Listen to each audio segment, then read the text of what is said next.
staff members, attorneys, and guests.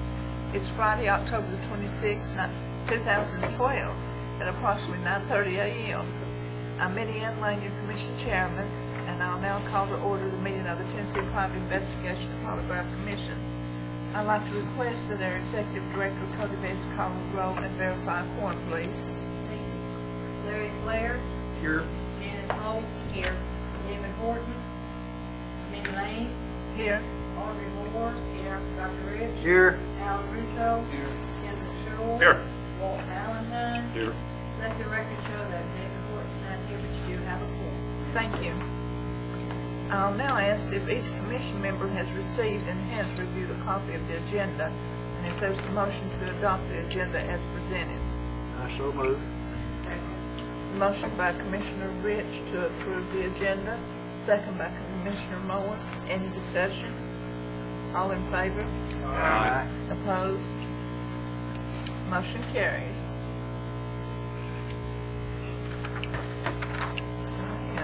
If each commission member has reviewed the minutes of the August the 17th, 2012 commission meeting, I'll ask if there's a motion to approve these minutes as presented.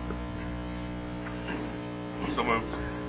Motion by Commissioner Shule to approve the August 17th, 2012 commission meeting minutes.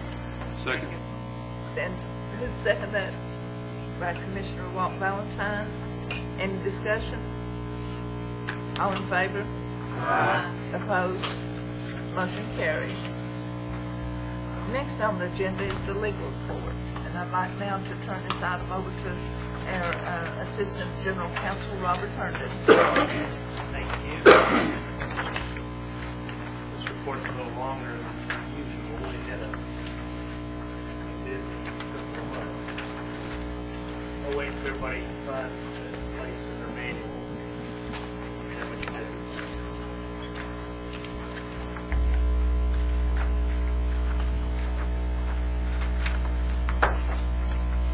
All right. If I could have your attention, Commission members, please remember to speak into the microphone.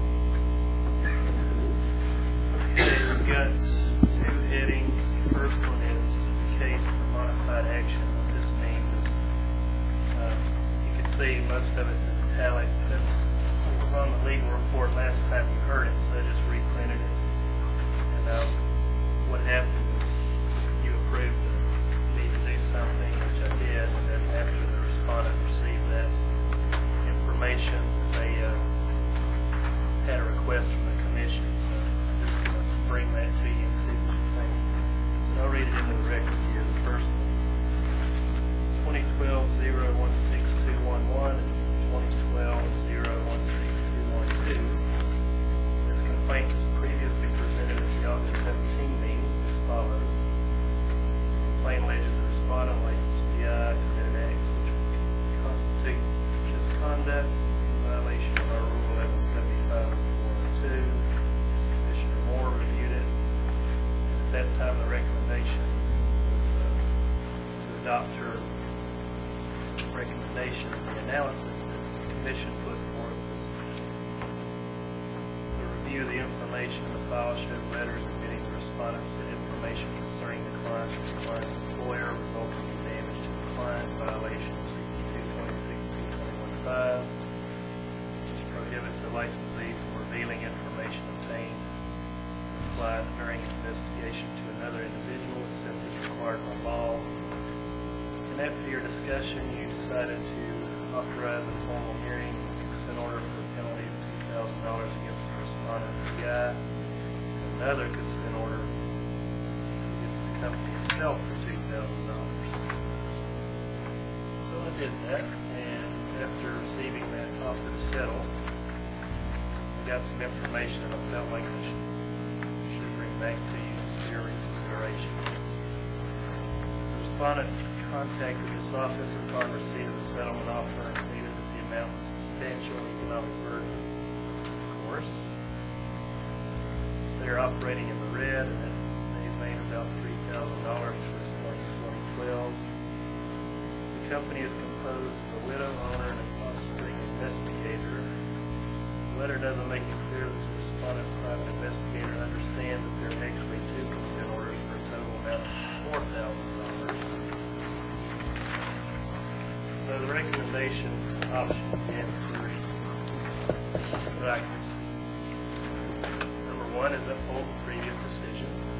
Number 2 is approve a payment schedule of 8 equal payments of $500 each for 8 months. Number 3, reduce the penalty against the company itself to a letter of warning, authorize a payment schedule of 4 equal payments of $500 each for 4 months. You can take one of those, you can take none of those, so you can come up with one of your own. So I'm just offering this for the commission to decide. Commissioner Moore, if you want to recuse yourself from voting, no lie. Is there a motion at this point? I'll make a motion to approve the recommendation by council.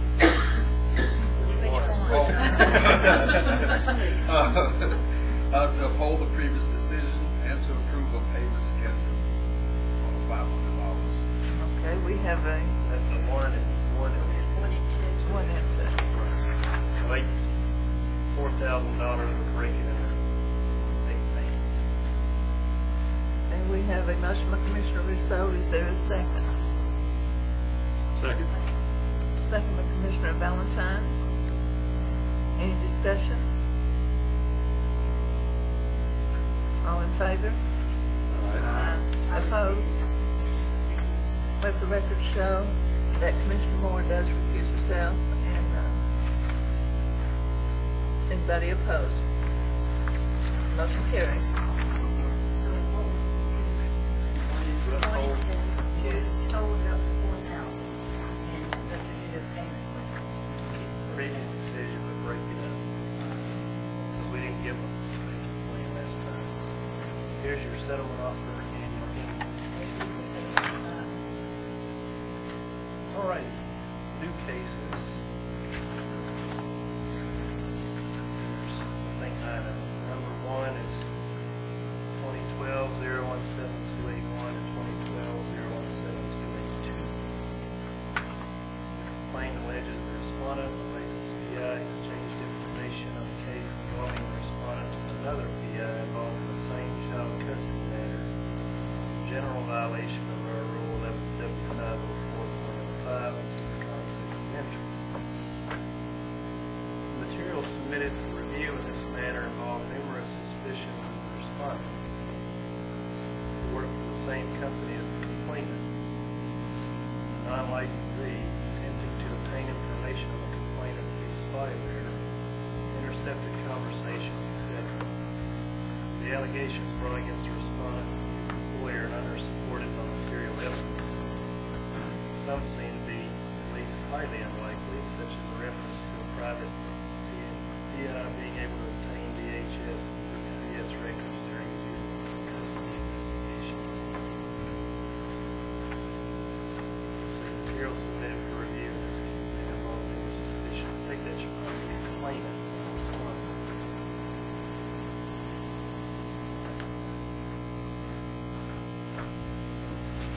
Anyway, after reading the file and hearing the allegations, not finding any proof of any of it,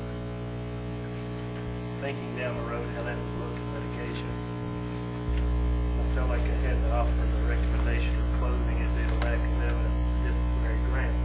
If you recall, closing it means that we can come back later if something surfaces. Because I don't really see any other option here. Is there a motion? I move that we recommendation. A second. Motion by Commissioner Arnold to follow recommendation of attorney, second by Commissioner Ridge. Any discussion? All in favor? Aye. Opposed? Motion carries.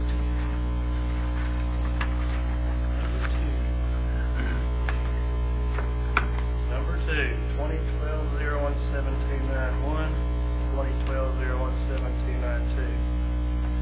This is actually related to the one you just heard. It's one of the other 2 respondents. Remember I was talking about the transcripts. as the other. The case is a companion case to the one above, containing the same allegations. The complainant alleges the respondent and licensed PI exchanged information on a case involving the complainant as the other.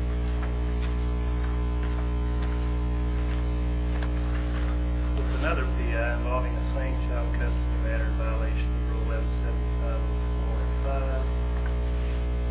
This responds to the second PI that allegedly received information about the complainant to her detriment. There's no more material proof of the allegations in this matter than the other. So the recommendation is to close for the same reason.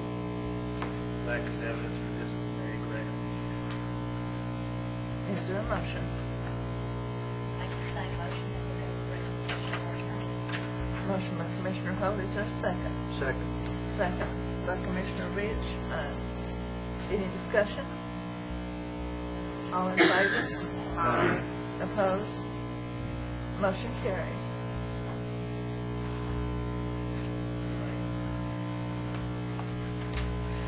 Number 3, 2012-01741, 2012-01742.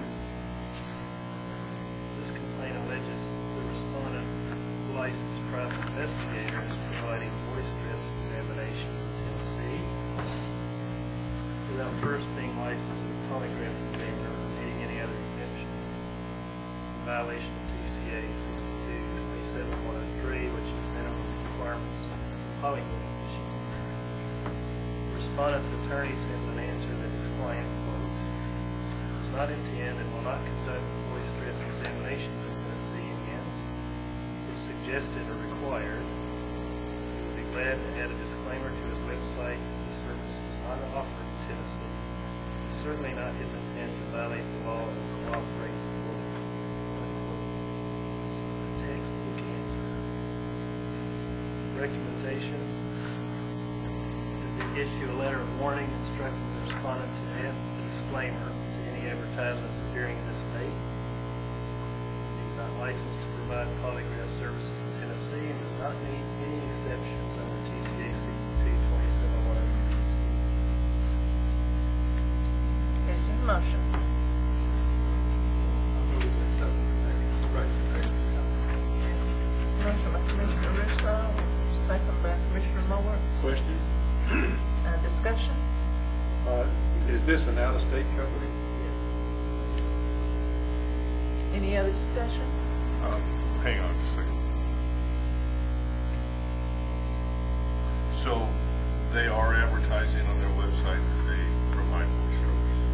So now they're going to just give a disclaimer that they're not going to do voice strokes. They can in Tennessee. Okay.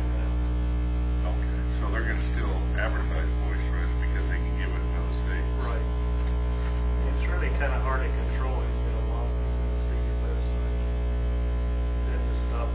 I mean, it's kind of tough. So what they're doing is now my license in Tennessee. If you live there, and we're going to send them a letter of warning to you. For their file. Any further discussion? All in favor? Aye. Opposed? Motion carries. I've noticed some of these websites will list all the states that they actually do business in. There may be 52 states up there. But what you're saying is they're going to put a disclaimer and say Tennessee's listed, but I don't know.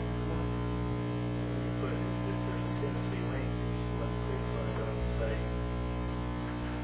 get it. It's something that shows that if you're looking for services not available, Are we going to monitor that? Is there any way, you know? they can check in on, probably after like 6 months after they've had time to let it flow over. Not just like the next month. Yeah, I think that's a good idea. All right, number 4,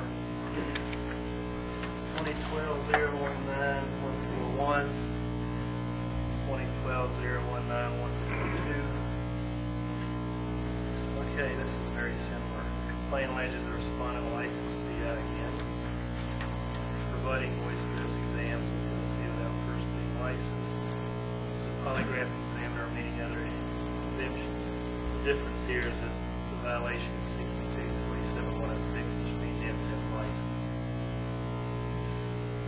In this case, setting it apart from the case above, this complaint focuses on the fact that subparagraph B of the license requirement statute states that it's unlawful for any person other than law enforcement officers doing the job to operate any device used to detect deception or verify truth.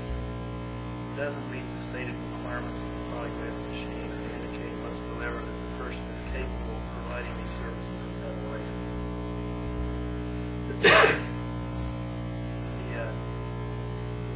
The quotes down here will look shockingly familiar.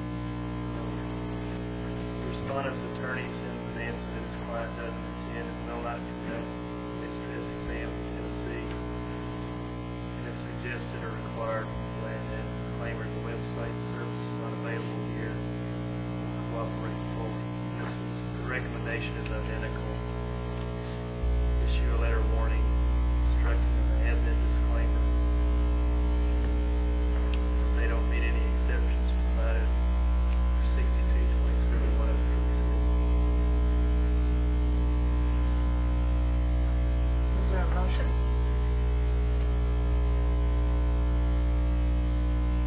I move to accept the attorney's recommendation. Motion by Commissioner Valentine, second by Commissioner Muller. Any discussion?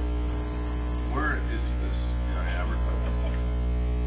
Where's the advertising? How does he I'm sorry, hold. Just his website?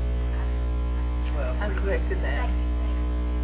the website's the easiest thing for me to get. There's, he's leaving the flyers on the sheet. Yeah.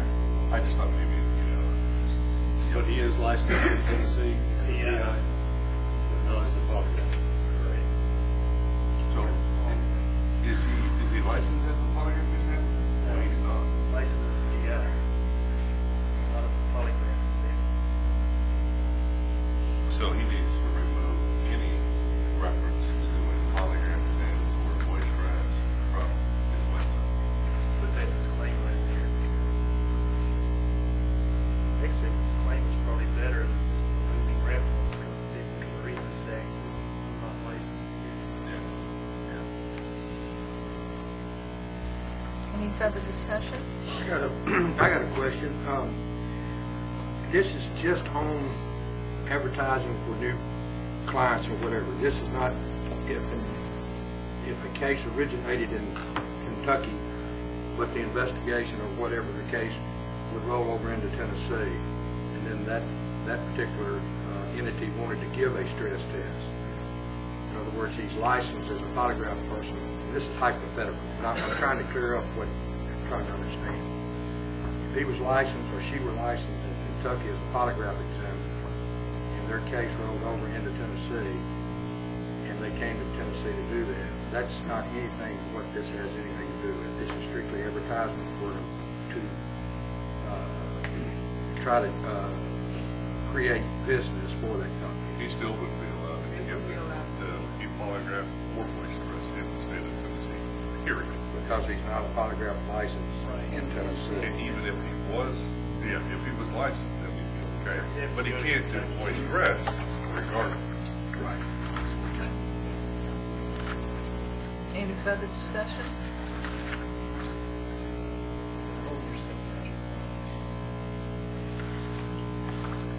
All in favor? Aye. Opposed? Motion carries. Moving on, number 5, 2012-019-161. The complaint alleges the respondent is licensed to be a company is providing voice stress exams in Tennessee without first being licensed. As a polygraph examiner or meeting any other exemption in violation of TCA 62-27-106. In this matter, the complaint focuses on the fact that subparagraph B of the license requirement statute states it's unlawful for any person other than law enforcement to operate any device used to detect deception, verify truth, that doesn't meet the requirements of the polygraph machine or indicate you're capable of doing without a license. The respondent sends an answer that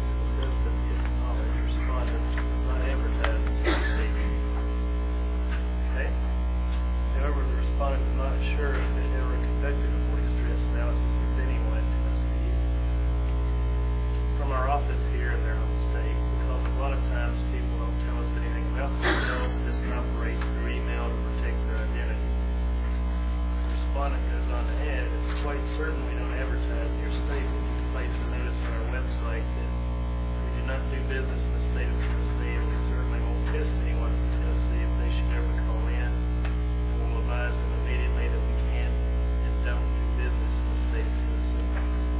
I have to, the only thing I can draw from this, because I'm not an expert, is that you can actually call in to a company and they can do it over the phone. All right, that's the only way it makes sense to me, because they're in some other state far, far away. I guess anybody anywhere in the U.S. can call. Right. That's the theory. That's their theory. But let me just be clear with the board here, just as a point of information. Voice stress does not work, period. It doesn't work if you're sitting in front of somebody. There's no peer-reviewed research, like anybody in the world that says that voice stress analysis is any better than the flip of the coin. All right. Now, you take that, and now talk about the fact that for $39.95, you can call into a telephone number and talk, and they can either determine if you're telling the truth or not. Okay? It's ridiculous. This is all just a big game. They don't need to be doing it here. It's illegal. But if they had a polygraph license, they could do it? No. Not voice Only stress. as a active police officer working for the police department can you do it. Or a mother and a parent and a child. You can't do that. I'm teasing. I do too. He took it serious, didn't he? every day. Others are great. So many can't do that?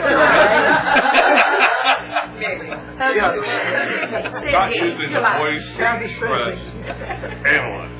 You can hold her hand or whatever you want to do. We gather you're very serious on this. I We am. agree.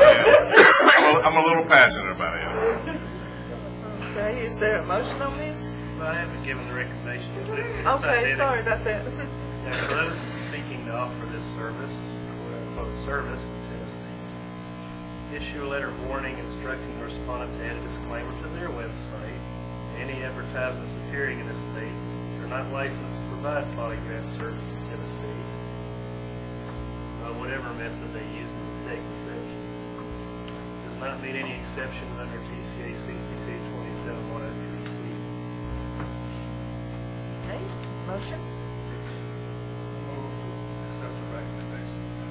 Motion by Commissioner Russo, second. Second that. We go on. Second by Commissioner Holt. Is there discussion? Yes. Okay. Now, the only point I want to make here is that, it's clear that what they're going to hide behind is the fact that these people don't give them their identity. They call in, they don't know where they're calling from. They block the call, they call in and say, hey, look me up their machine. That's ridiculous. They've got to pay for it somehow. They know what these people are calling from. This is a lot, but, I still agree. I'll vote yes for this amendment, but I think this has to be monitored, and I'm not so sure it should be monitored, because in fact, I'd love to call in myself and ask these people to give me, because I've been able to. Sure. Probably would have to get For a the fee. letter. Well, if they're charging for it, they've got to put it, you got to put it on credit card, so there's your name and Exactly. address right there. PayPal or something, or what they call it. They do. Free enterprise. Any further discussion? All in favor? Opposed? Motion carries. Okay, number 6, 2012-01937-1, 2012-01937-2. Complaint alleges the respondent, a licensed PI company, failed to deliver a written report of its investigation to the client upon request in violation of the Rule 1175-0408, no written reports.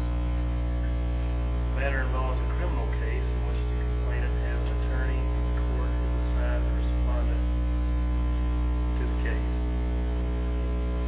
Although the complainant alleges a lack of communication and delivery of reports, the file contains a lengthy correspondence and a list of articles transmitted to the complainant over the course of the matter. Additionally, the complainant alleges that the investigation fees were somehow ill-used and wanted an accounting of them. Those documents were accepted by the court under seal and were confidential.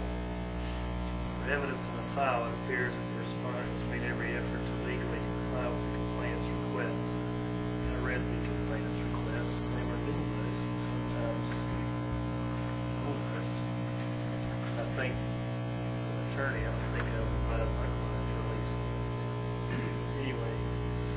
My recommendation, I didn't see where the respondent did anything out of the ordinary. Answered everything, explained why something weren't given. So my recommendation is to close the case for lack of disciplinary grounds and close and not dismiss. Just in case. I do we have a motion. Move that we go with the recommendation of the county. Motion by Commissioner Rhodes. Is there a second? Second by Commissioner Shule. Any discussion? All in favor? Aye. Opposed? Motion carries.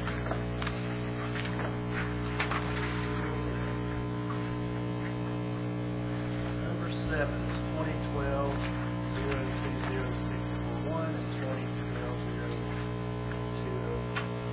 2012-020642. Complaint alleges the respondent of licensed PI company failed to deliver written reports of investigation to the client in violation of that same rule, 117504 11.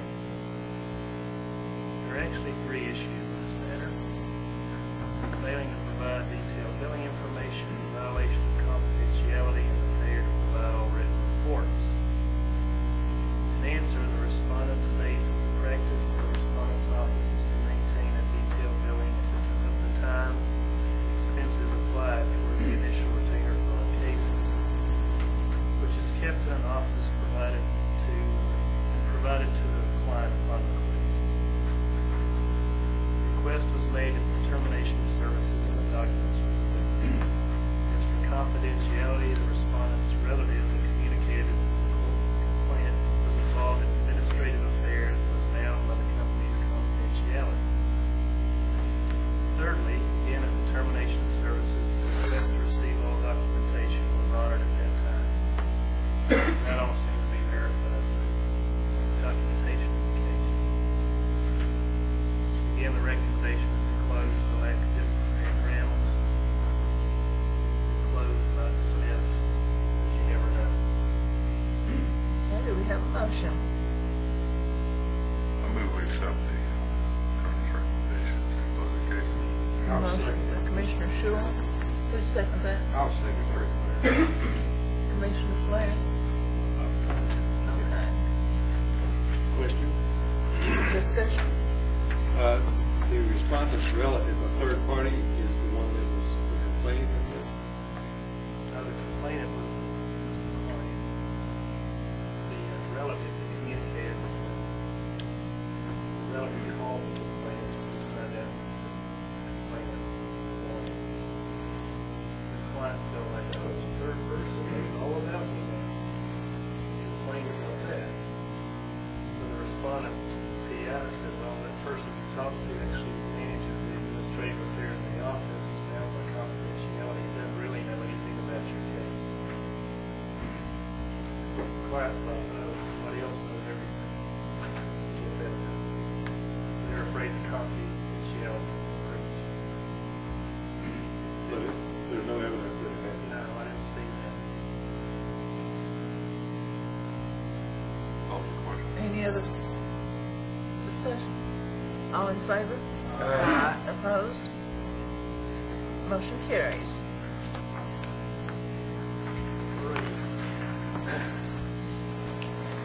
Number 8 is 2012-020661 and 2012-020662.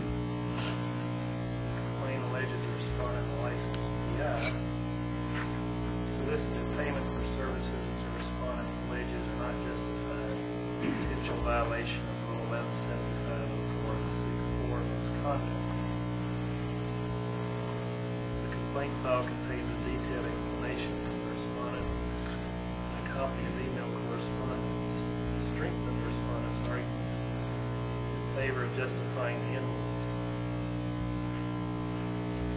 That was pretty clear. However, enforcement of contracts is not a matter for the Commission to address in the absence of any probable cause indicating fraud or deceit on the part of the respondent's licensee. I saw where it didn't look like there was anybody fleecing anybody. Everything was justified. The retainer was overrun. And the respondent invoiced for services offered after the retainer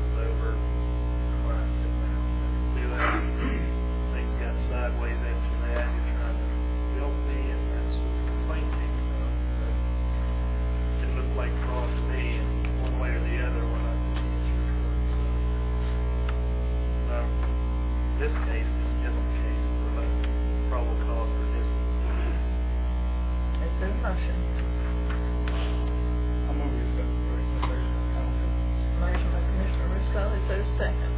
Second. Second by Commissioner Moore. Question. Any discussion? Now, in this one, the PI is still owed money by the, Still on for services. Leave them to retainer. The client has to pay for stuff.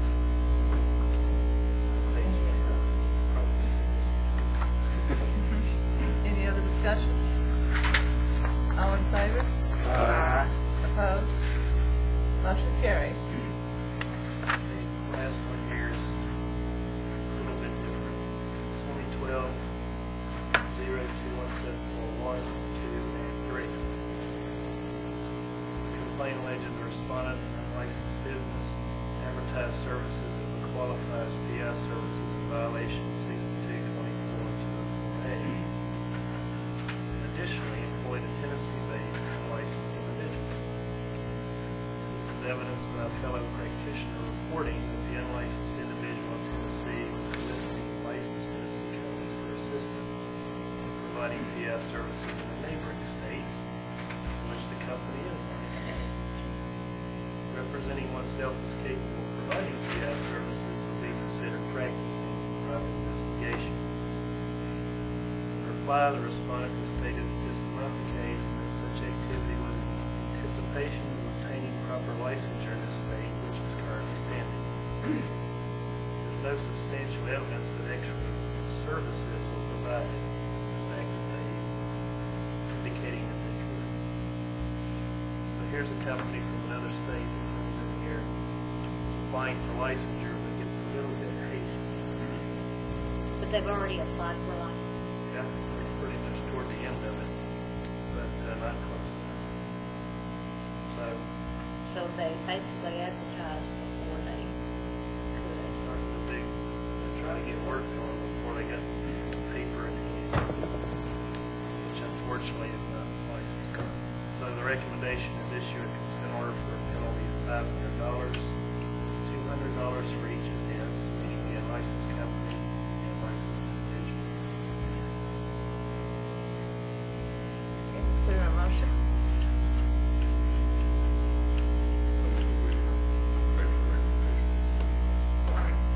$250 for each one. Motion by Commissioner Shule to follow the recommendation of council. Is there a second? I'll second it. Was that Commissioner Flair? Yes, ma'am. Okay, thank you. Any discussion? I do have one question. Go ahead.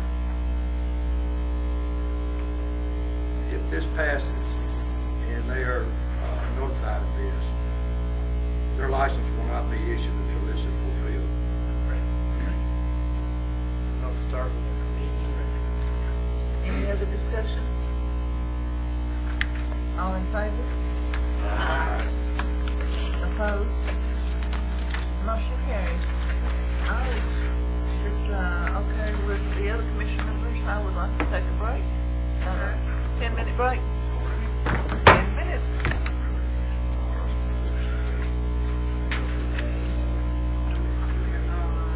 I believe we're still with our staff attorney. right.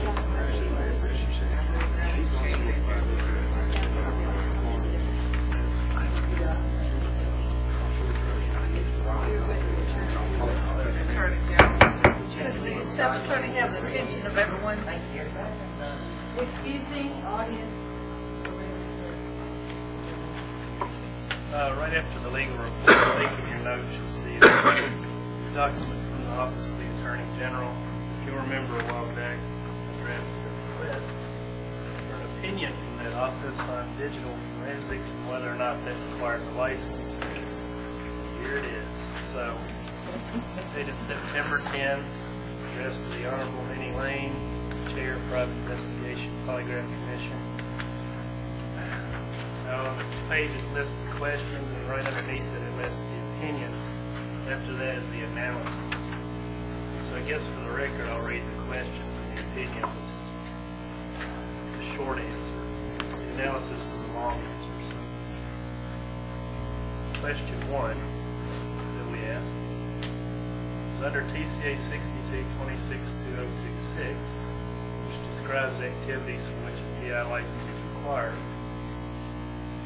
Are entities that provide digital forensic services required to obtain a private investigation license before providing these services?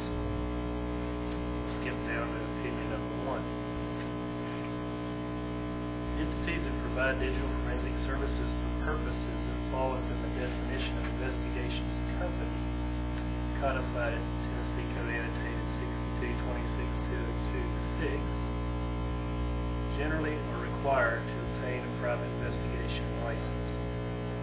Many entities that meet this definition will nevertheless be exempted from licensure by TCA 62-26-223.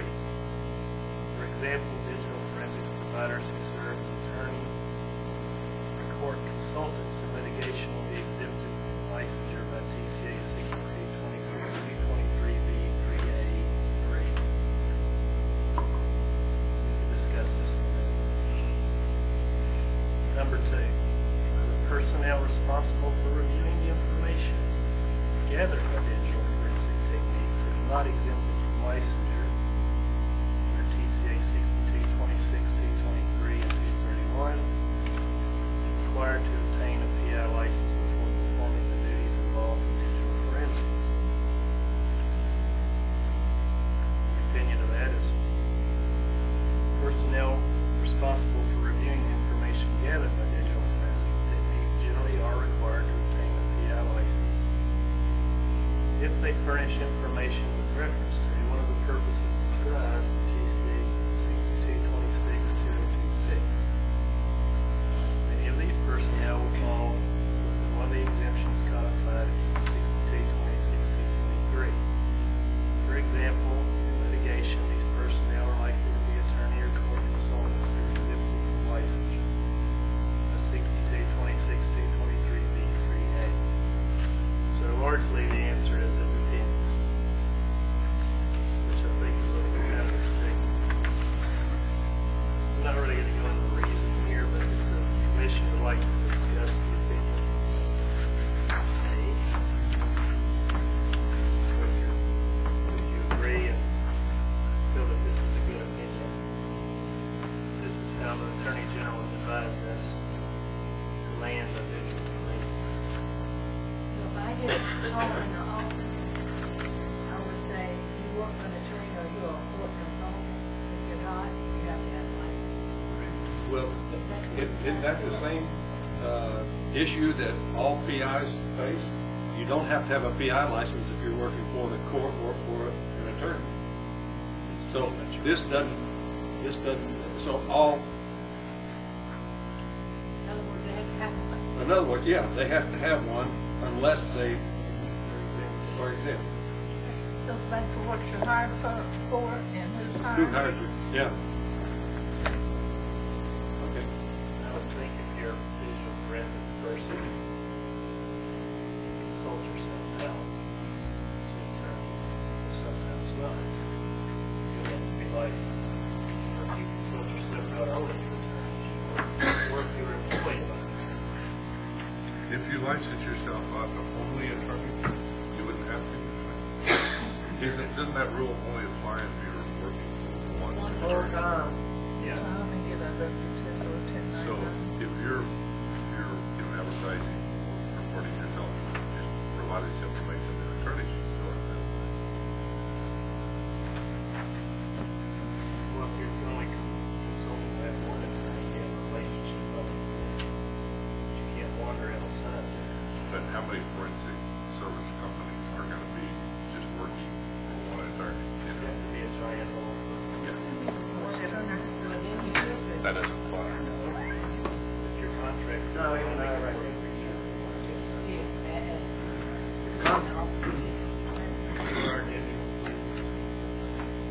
Yeah. Kendrick, Madam Chairman, the company that I use quite often in my company, they make the attorney sign a strict contract with that attorney and the client, not flare enterprises. And I asked them if they were licensed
reason we asked for this.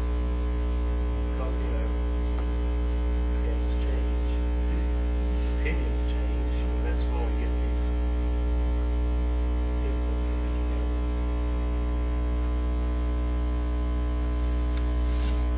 Anything else further? Not on this opinion, or some commission has any questions.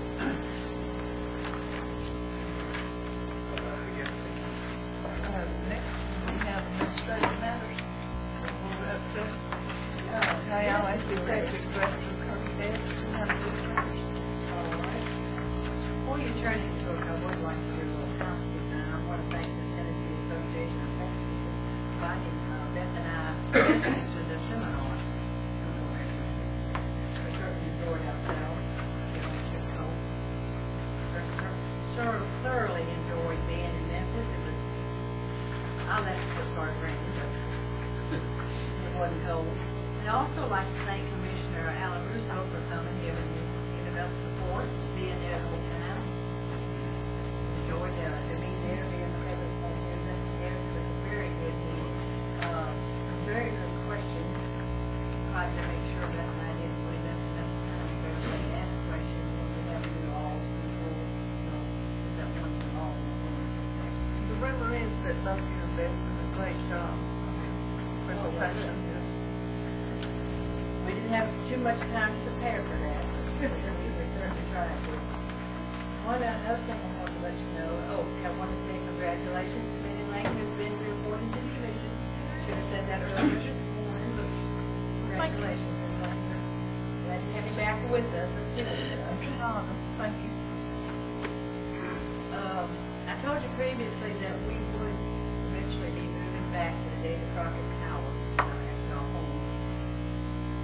They had told me previously that our move would probably be taking like December. I was told just recently it looked like it was been moved up till maybe June. But the conference rooms are just about ready. There's several of them over there with better equipment than what we have here. Even though that Beth has gone out and made all the meeting, given you the meeting rooms for the new year, we will begin probably fairly soon about the changes being made in the meeting in Crockett now. Conference room on the first floor. That means y'all all have to come early and help us carry boxes and stuff over there. And back. We'll be hauling And back. So you think we're gonna meet over there in December? Probably not December. We're gonna As ask. soon as we know, I'll send y'all a bicycle. We're doing a little bit of everything in the office. We do have to prepare for that meeting. The TBI has instructed me as the terminal agency coordinator that they have gone electronic. They want everyone to go electronic. They're one of the few divisions that still send fingerprint cards to the TBI. District attorney offices still do that as well. Now they want us to go total electronic.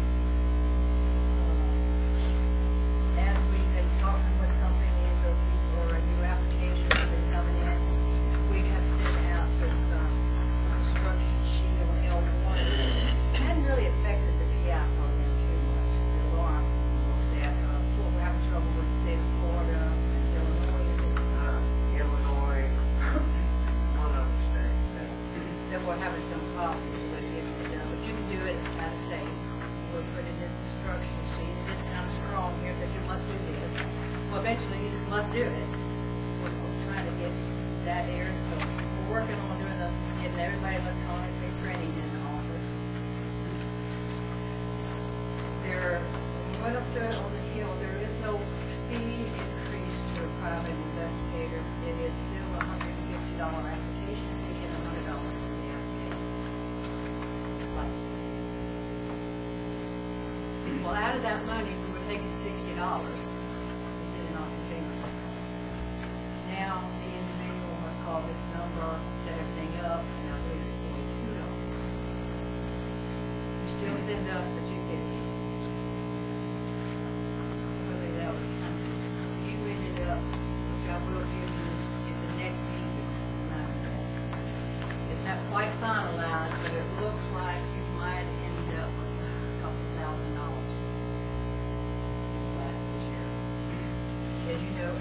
lot of things. We're also starting in the contract, the best I know is the contract has been signed with a new computer system. So we're doing that at the same time as we're trying to get ready for our move. We're going to a new system called Course, C-O-R-E. So we'll have to learn everything new, get in new equipment. Naturally, all that has to be paid for. So that'll be done by cost backs out of our budgets for all the programs that we have anyway. We're also told that we have to go paperless, so now we're in the process of getting everything that we can. We hadn't quite started yet. We are working on sending everything off. I believe we're going to go to Richards, and Richards, the TBI goes to Iron Mountain. We have criminal records, which is a little bit different with other programs. But since we already set up with Richards and Richards as a whole for the Department of Commerce Insurance, our records also need to go to Richards and Richards. So that means we're learning the new program, going out, several of our employees will be going on the computer and learn how to do that. The boxes have to be done. We have to ship them off site, and it's $22 a box for the whole thing. It's very expensive to have it come back into us. But we've sat down and analyzed everything, and it's very seldom that we had to recall a private investigation polygraph. That we didn't have information already on our computers. What we have on the system can be based on everything on recreating one. Complaints cannot be done. We just have the complaint numbers and who's responded, whatever. Hannah's working on getting those scanned, getting them found out. We're also doing daily work. We're also doing prepping work and getting file scans, and so we are extremely busy. So many different things going on at one time. But I just wanted to bring you up to date with what the office was doing and where we're going to be moving at, or where we're hopefully going to be moving. I got a strange feeling it's all going to happen at one time. But just wanted to bring you up to date on that, and be sure to thank we certainly appreciate Chico. Very nice meeting, and I did have a gentleman, so I'm glad we answered. He did ask me about forensics that we talked about today. So I have answered his question. I wanted to make sure if I had anybody who asked me a question, I got it answered, and that's only one day. Other than the gentleman who wanted me to go out every month and try to get reciprocity from every state. I cannot do that. I just don't have the time to do that. We do periodically, but no state wants to go in reciprocity, or if you're going to a state as a PI that we don't have a reciprocity to and want us to speak to that state, we'll be glad to. That will all ask. I'll go out periodically and check. So there's no, you don't have any questions on that. We'll just move on to my little bit here. I think the first thing, though, if you would, in talking about the association here for investigators, you have, it's not labeled in your little packet, I don't believe, but it is a total of the comments that were given at the association. What I really like hearing from the state takes away some of the fear and makes me feel official. I just didn't know that this profession was fearful, but I'm just glad this person feels this way, that they're comfortable and knowing that we're here for them. I think that's good. Of course, there were simple agreements, good review of existing and new rules, gave plenty of time for questions and answers. Beth and I also went to a law meeting, and we found that we do have new rules.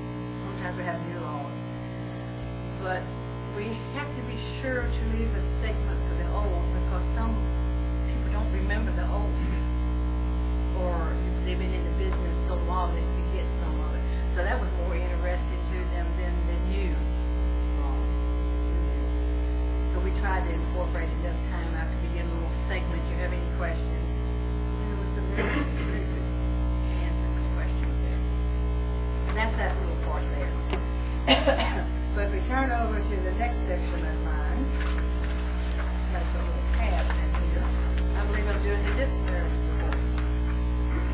You got that? The disciplinary report, actually, Exhibit C.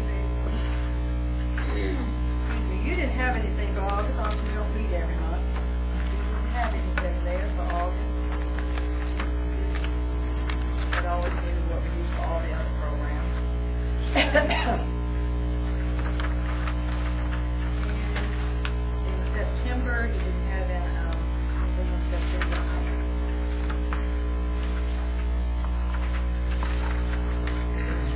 Not so much in this profession, but some of our other professions, we're been moving quicker, trying to pick up the old complaints and make sure we handle every complaint as it comes in. Like you said, there's a complaint. We've got, thanks to our attorney Herndon, we've got GI complaints pretty much under control. I think there was 10 today. We only have like 15 on this report. Some of our other program had like 300. We got it down to right around 100. So what I'm trying to tell you is the profession itself has started looking at these disciplinary reports, the companies, committees, whatever, and they're seeing that we are taking some action. So some of the complaints that we're getting are changing, or that companies have questions. They're calling the state office to find out, am I supposed to do this? This one's come on. This person's leaving me, what am I supposed to do? Or they're communicating more, and they're using the information that we're providing out on the internet for things for that. But we got, like I said, thanks to Mr. Herndon, I believe we've got the PI complaints pretty much under control. Thank you, Mr. Herndon. Good job. Then I think the next thing is the open complaint report here that Hannah prepares every month for us, I should say. We only had 15, we heard 10 of them today, and I think all of them closed and Smith. On the report that you did today. The one, there was that last one. Okay. All right, you look at that one. That is just fabulous, I think. Like that. And we have broken, and have broken that so you see just what they are for. Staff referred to legal, those are new ones that have come in, we just refer to you. And for some reason, Polygraph has maybe started becoming a topic, for some reason, because of complaints. What is all that wonderful voice strips? What?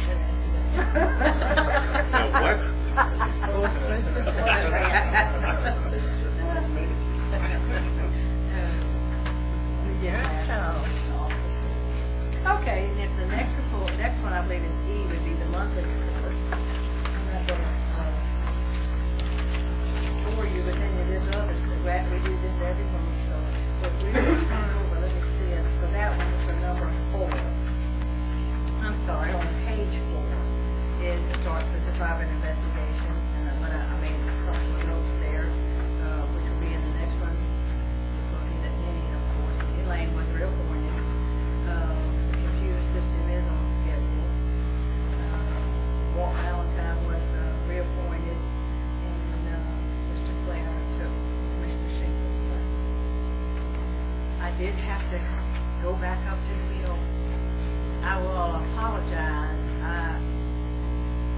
I was one of the few programs that did not have their chair or a commission member. We had already been to the Hill and been rolled to 2016, so I think this is more like an audit meeting. I will tell you, we did have a complete audit on private investigation, Polygraph Commission, and there was no audit findings in this program. Yeah. Very, very pleased with that. What do they look at? They come in and they look at all, they will give you a request to full files. They want to go in there, they will look and make sure that there's a fingerprint.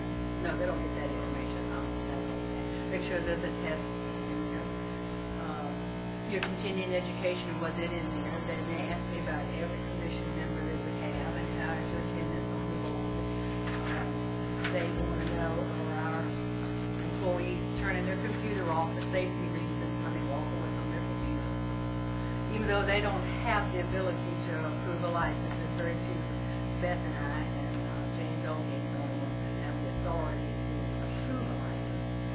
But it has been proven once you walk away from your computer and if you don't lock it, anyone could go and use your computer and print a license without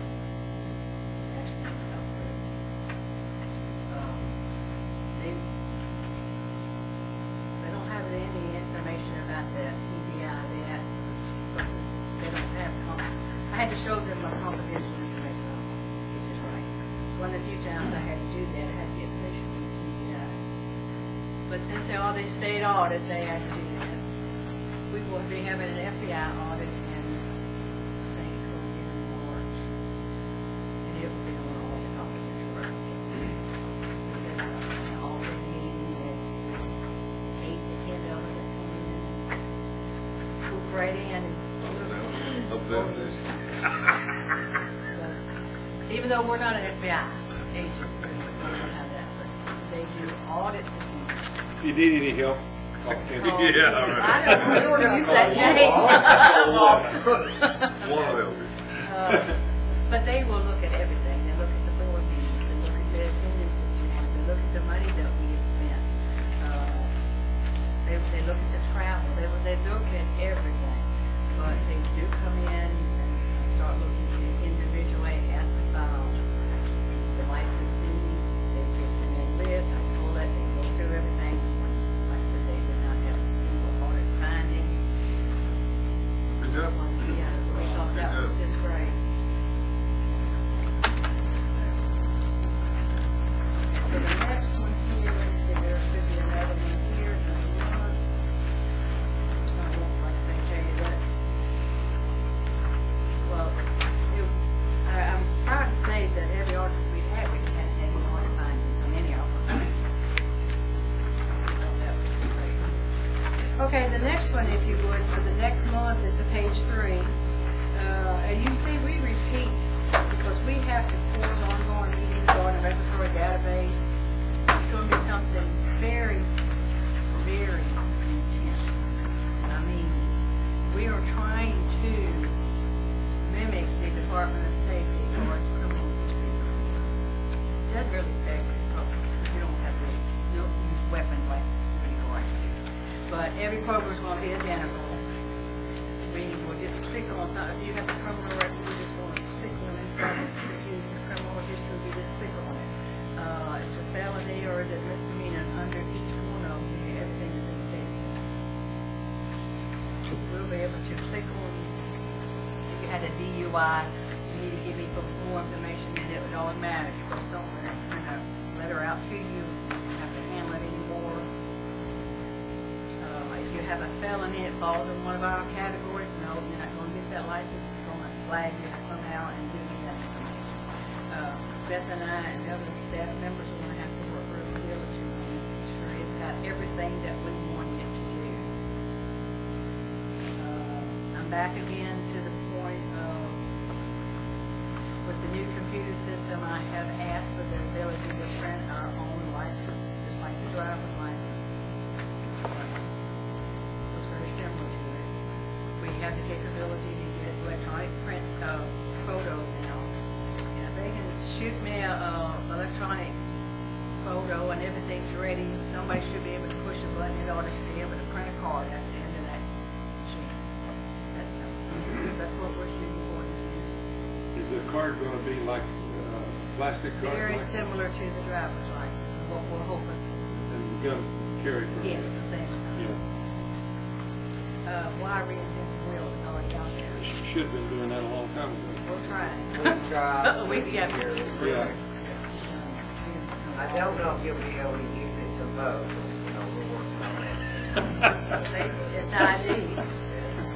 If you haven't voted early and often. That's what they're trying to cut down on that alternate vote. Memphis is saying, look, it's your work, or something. Yeah, but it just. I just have one other thing. I talked with Rob this morning. We do have a rules committee. That's Audrey Moore, Walt Valentine, Minnie Lane, and Larry Lane. I wanted to make sure that we get together so that we have a forum. But this committee is a little different than having a board meeting. I think we pretty much decided we're probably going to do that on telephone. So, as we go, or as you, or any of the private investor goes through the laws and the rules, if there's any questions, you need to send them to us. Because we try to sit down with the way I like to do it is take page 1, number 1, do I have, there's the law, there's the rule, does it match it? Number 2, does it match? Watch that.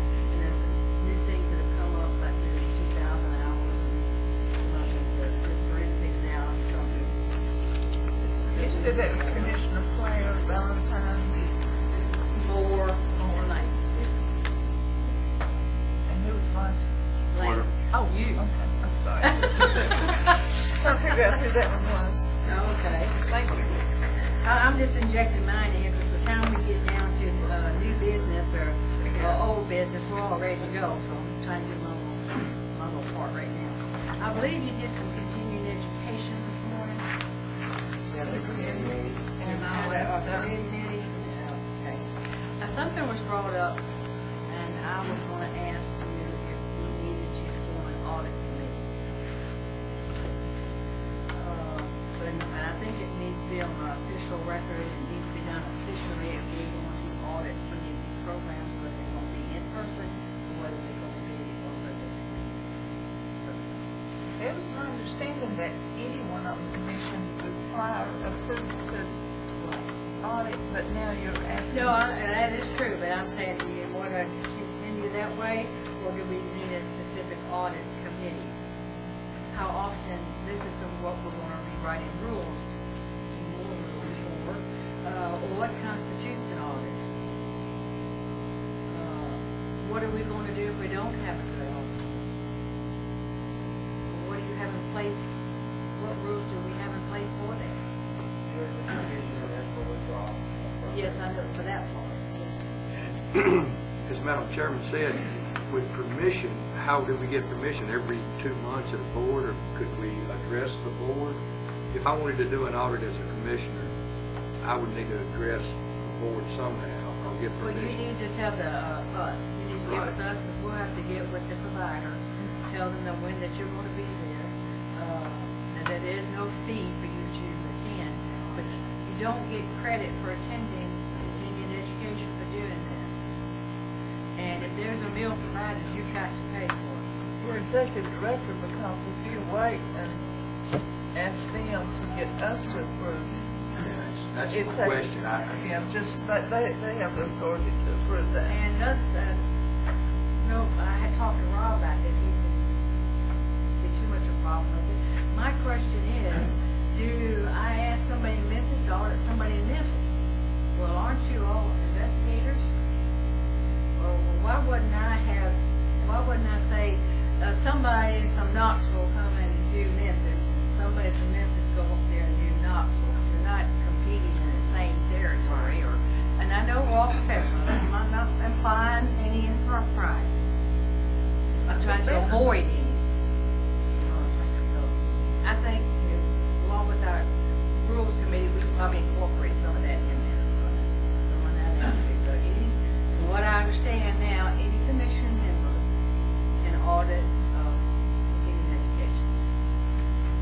What would be the advantage of having a committee in your opinion? Well, I just started needing more time, but there'd be these 3 or 4 people that can come back just like you do with the rules, or you do with your continue to come back and present it to the commission. You're not going to have just one person opinion.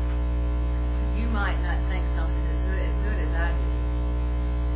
So, when you come back after an audit, you're going to give your opinion of it. Hopefully, it'll be a little bit depth, maybe a little report from the providing to the commission. That's all I was. You're all private investigators. So this is something we should address in our rules. That's what I think. I think if we're going to do it, we need to make it cut and dry so everybody gets treated the same. I think that really does make sense, because if you all have some people calling in or writing in, you can call somebody that's on that committee and ask them, the next one is such and such, can you do it? And then we can report to the commission as a whole once we get here. But the way it's set up now, they can't do that. They have to wait until we get here. True. Cody's brought up yesterday that, and again, she and I have been working with you guys for so long, we were thinking we might could even audit some of the stuff, just because. But we're not PI, so. I went to the last month's TALPI seminar, just audited, not officially, just because I wanted to hear what they had to say. Okay? I didn't pay for it, I didn't get credit for it. See, when you do that, if you go there to audit it, you really need. You need the backing of the commission. Yeah. What I you didn't do it as a commission member, though. You went as a tally member to see Yeah. what they were. Oh, you were going, okay, I misunderstood. You were going anyway. Yeah, Oh, okay. I thought just you went meant as an just audit. went. to audit it. I didn't take credit for it, didn't pay for it. How was it? It was good. Well, wait a Very minute. Jumping the gun. Since it was unofficial, you might not need to. All right. Is this something we should go ahead and put on the agenda maybe on down the line and go ahead and set it up? good. Seems like we ought to share the wealth on that, because that's a big time commitment.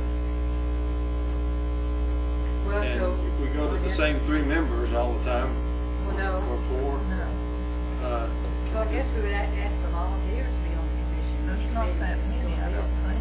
Sure there are. Well, just because we have a committee doesn't mean the committee members are restricted to going too. We could call anybody You on the could, board and ask yeah, if they if you're in want that to go. neighborhood, or, sure. Except for you, we appreciate if you can audit TBI. TBI? Well, we're on there. Absence. Well, we would see you up there. I would, Oh, no. Wow. No, but so I'm gonna take care of that. Madam Chairman, I have no, if we had a committee of 3 or 4, and then that committee could be responsible to be the head spear of seeking out to get the audits done by another commission. First of all, the committee would coordinate. They would then have written documentation from that commissioner of some sort back to that committee, and then the committee could present it to the board as a whole. And would we be in violation if we did that outside of the meeting? If we do it through a committee, if it's part of our rules, probably? For as a committee, committee meeting, we would be okay if we did it as a Right. whole. Make recommendations. Right. Do we need 2 committees? We've already got it. We got Yeah, it seems to me like that education committee could do this as Okay, now who is that? It's Dr. Rich, David Horton, Andy Lane, Ken Shule, and Alan Russo.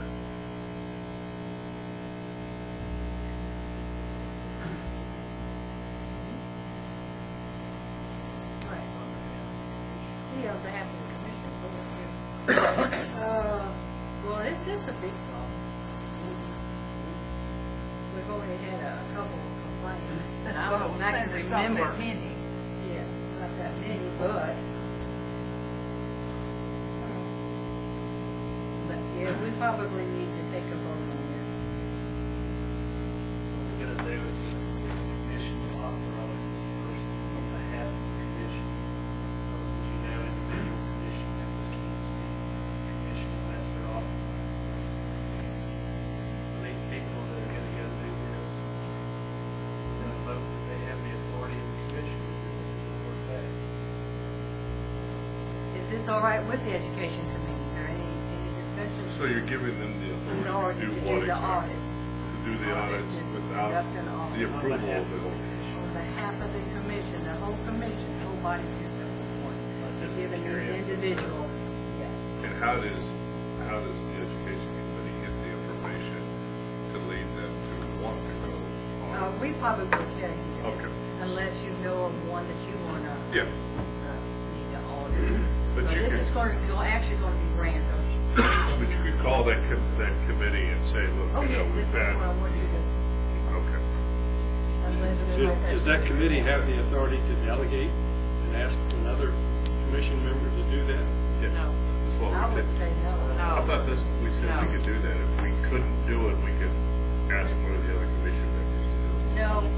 No, what we said, I think what we actually mean is any commission member can audit it. But you have a committee, it's only those individuals that can do it. You can't say, oh, I can't go to the meeting today, let me call Donnie, and he'll go for me. No. Okay. It has to be Well, one of the other commission There's members. enough One numbers of on the- the committee and with the lack of frequency, I think it'd be. Should we call for a vote on these? Is there a Yes, motion? our attorney said yes, we're doing. Okay. Is there a motion on this? Or should I recuse myself and let the attorney do it since? Well, the commission members can make the motion, but the motion should not nominate these people to serve on this committee on behalf of the commission for the purpose of auditing classes. I'll make that motion. Okay. Excuse me, go ahead. I thought the education committee was gonna be, is not two separate entities. That's what they're voting on. That's what right. they're voting. We're just adding another responsibility to the education committee. Okay. And it's the same members, is that correct, Rob? Yes. Second. Right. We have a motion by Commissioner Flair, a second by Commissioner Shule. Is there further discussion? Yes. What was the actual motion? The motion needs to be clear on what it's doing, so we need to say, I nominate, The education who's committee. making the motion. Mr. Blair. I'll make the motion that I'd like Following individuals. that the following individuals are responsible.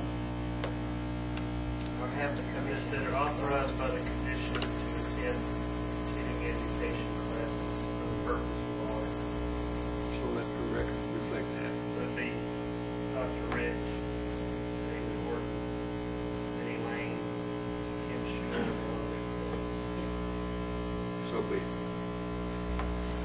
Second. A second again by Commissioner Shule. Any other discussion? Well, of course. All in favor? Opposed? Motion carries. I'll blame you on that one. Well, I believe that's all. I'm sorry, I got totally confused there, but that's the end of my presentation. Okay, well, next on, One Refresher, question. Robert's Rules of Order. What, Commissioner, what is the holdup on the governor's appointments of the other three commission members? We are at the discretion of the governor whenever he wants to appoint. That we have Can we sent ask the him to go ahead paper. and do that? We have we've already sent in several times the expiration dates for the members. It's in the monthly report every month, so Every therefore month it's we're in there. notifying the assistant commissioner that there's still vacancies on. By statute, city members just continue. Continue to serve until you've been, For reappointment. How about officers? oh, I forgot that too. We didn't exactly, we didn't vote last time because we know whether Minnie's going to be replaced as she will. But I do have a notation here that the very first meeting of next year, we will be doing an election of officers. It's supposed to be every year. So it'll be done the first meeting. Is that February, Ben? Yes. Okay, it's February. It's So we'll have election of actually- officers in February.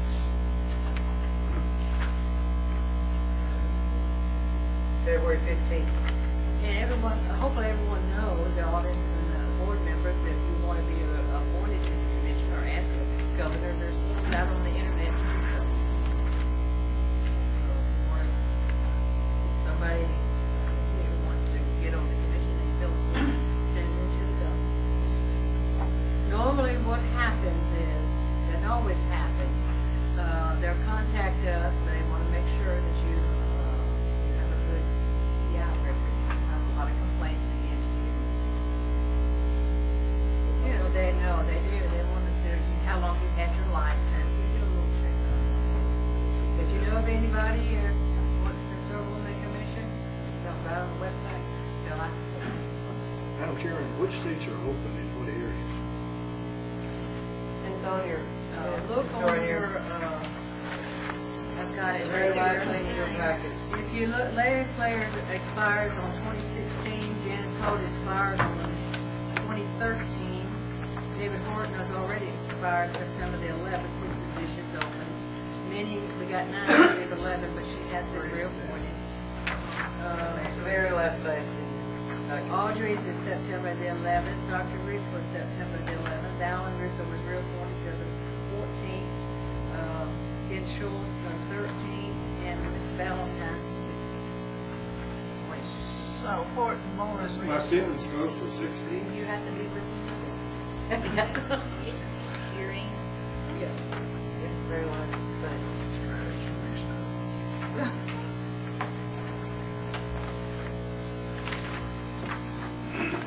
Barbara, And next- we will be ordering, Nichols flag.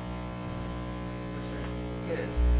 Jeremy, I said we will be ordering Commissioner Shinkle his plaque. will he be coming here to be presented or? Well, either way he wants to, he'll be invited to come to the commission to pick up whatever, picture, like a picture, whichever. Or we can have it, the way they like to do it. Okay, next on the agenda is the education report. I'll ask to, We haven't done the two other items. we have not? No, we haven't done No, we got the certified training. LG. Oh, forgot to that one completely. Let's go with that one. I apologize.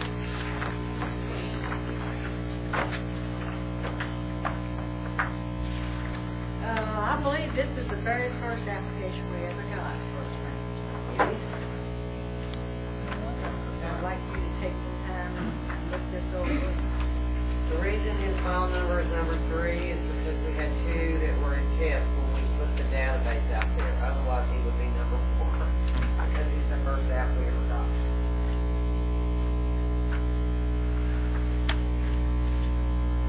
You'll see that, for the record, it's Stuart W. Bain. Made the application.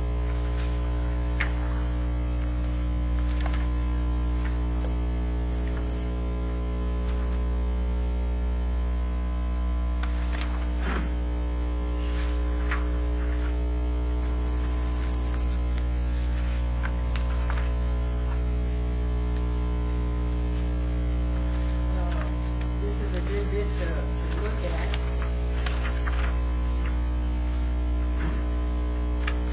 As you know, right on the hand, what page this is in the book. There's a whole section on trainers in the rules. And the only thing in the law is that they have to have the college degree, and a license, PI license, but it's got its own section. It's not for a polygraph, so this is for a private investigator. Proof Great. of experience is 6226 226A. Yes, it's page 29. C26A, and then the rules have their own section on Yeah. trainers. It's on page 29 in the rule book. Certified training applicant requirements. I thought maybe about the requirements or start looking at the information for that.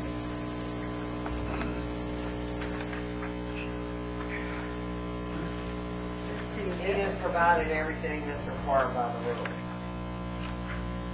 That I could see. And more. Yeah. So he's just making application for the trainer, not the school. Right, he has a PI company and a PI license, and unless he's actually opening the school, he doesn't.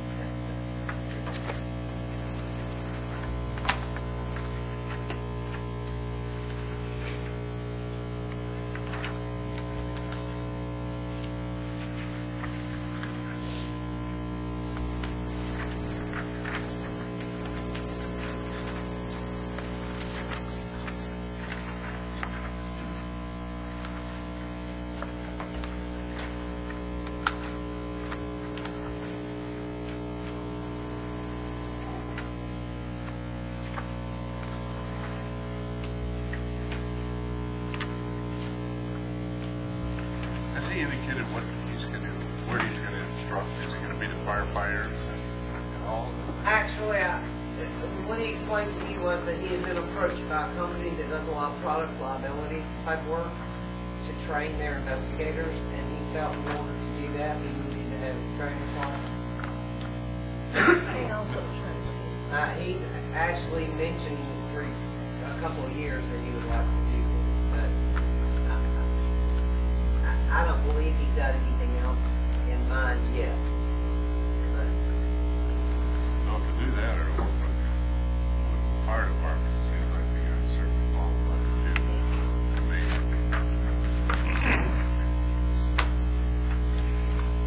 So, we grant him this, he gets to be this certified trainer. He can train potential private investigators, is what we're saying. Well, again, yeah, he can train them how to become a PI.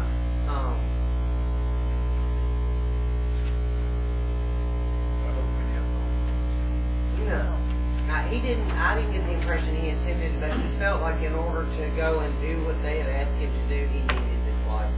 And I told him, here, several things.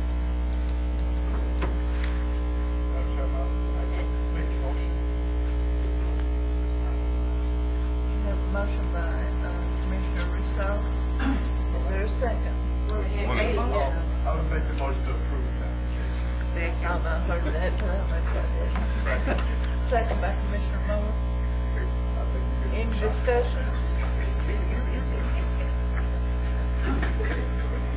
Y'all are just on it today. Any discussion? All in favor? Aye. Opposed? Motion carries.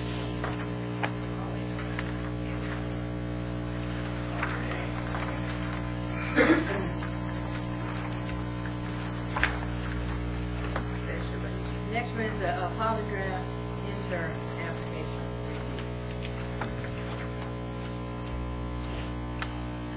That's under age. No, that's G. I'm sorry, G. I'm looking backwards.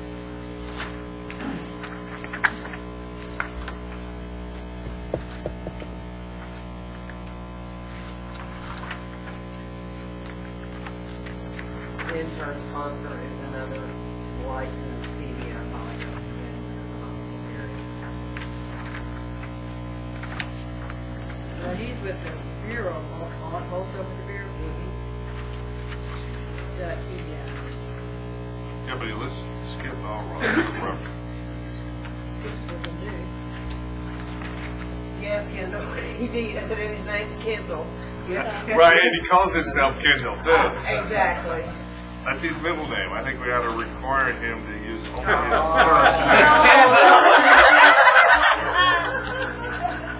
Really? Kind of looks like you too.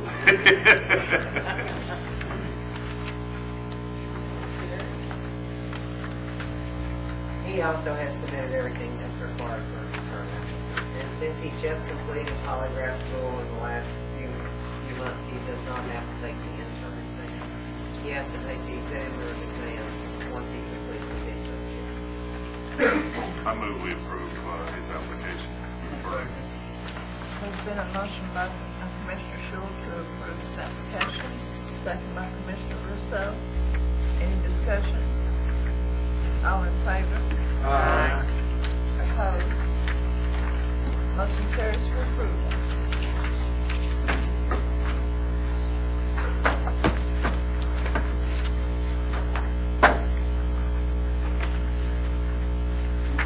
Now, we down to the education report. Ms. May, the administrative assistant, please handle this. Okay. We, actually, the committee met this morning. There are only 2 items that were submitted for review at this meeting. The first item was David L. Gray. He submitted an AELE Law Enforcement Legal Center training called the Legal Aspects of Discipline and Internal Investigations.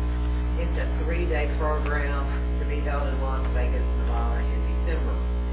The Education Committee reviewed that and recommended approval to meet his continuing ed requirements.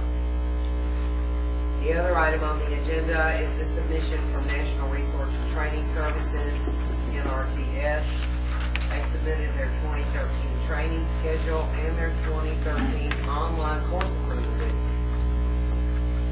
The recommendation on this one was to audit the online courses and the in-person courses, and that's going to open this up for discussion on how do we respond to them immediately regarding their 2013 approval. So, as the Education Committee and the new ruling that the Education Committee, I guess I have a question. They have several online courses. If you look at the very back page, they have 1, 2, 3, 4, 5,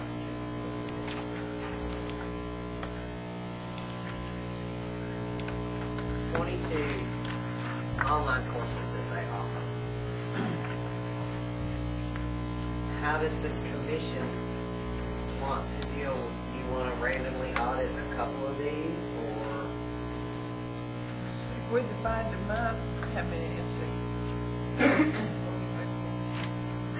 About 5 apiece, or randomly. I, just from my understanding, they're all the same. It says they take the PowerPoint that they use at their live seminar. And then when you go online to do their online training, you get to look at the PowerPoint from their live seminars, and at the end of that, they have a 10-question exam. It's not going to take very long. So, I don't know if y'all want to select to randomly do, because we're going to have to ask for an access to do it online. Number in there. Yeah. I didn't understand. Like, yes, we'll have to get a number for you to get on there, come fast. I'll have to contact them and get an access code that you can use to go online, so you don't have to pay to do it. We just randomly, as you said, randomly pick five courses. That way all of them will have been reviewed. Well, but before I call them and say we need access to these courses, are y'all going to select the courses? Because I don't know how they're, I don't know if they can just give you blanket access. It's probably going to be per course. Some of them like that, but I've taken in over years. If you've got a company and they've got 12 courses, you pay, they give you access, and then you pick the course you want to pay. You get access to all 12 if you don't. You only had to pick. And then you picked your 2 to get your 12 hours or this or that. That's the way some of it works. I don't know if that's the way this one works or not. But once you get that access code, you can go to there are 20 different variety, and you pick the 3 that you need or whatever. Some. Well, why don't you guys look at the list and go ahead and pick 5 that you think you want to look at, in case that when when we contact them, they say, well, you have to give us which courses you want to audit. I would go ahead and pick 5 off this list. And who's going to be doing which one. The other thing is that in November, they have a live class in Chattanooga. And also one here in Nashville.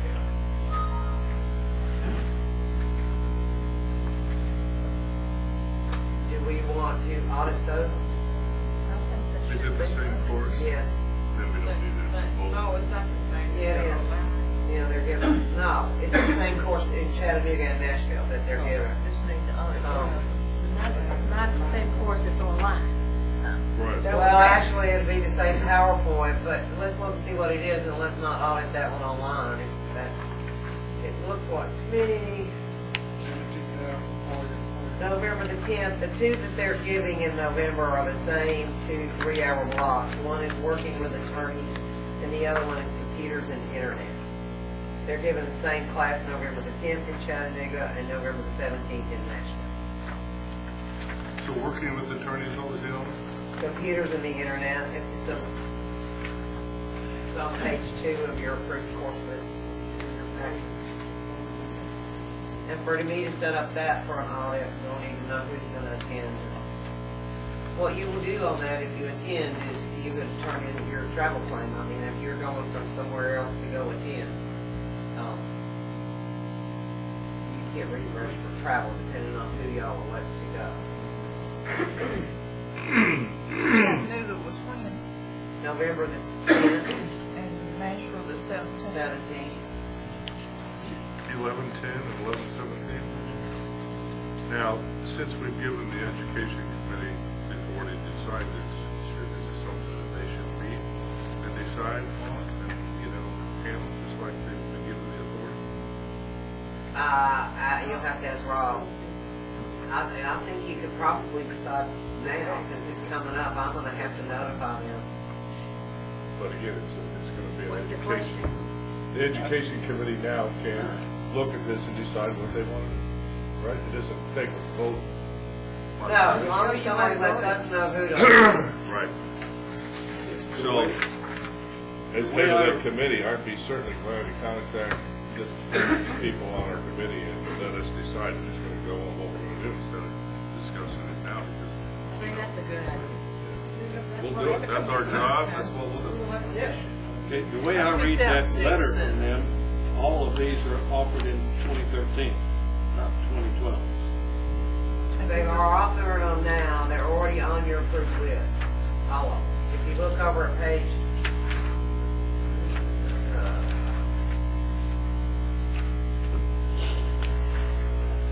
5, on your continuing ed listing, which is in the very back of your packet, all these courses are listed here as approved by the commission for 3 hours each, the online course.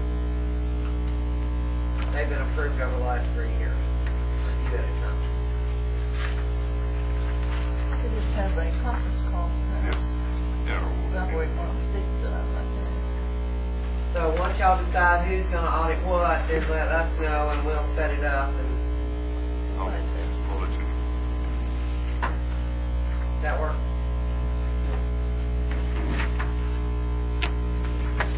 Well, I wanted the committee, so I didn't have to do anything. Pardon me?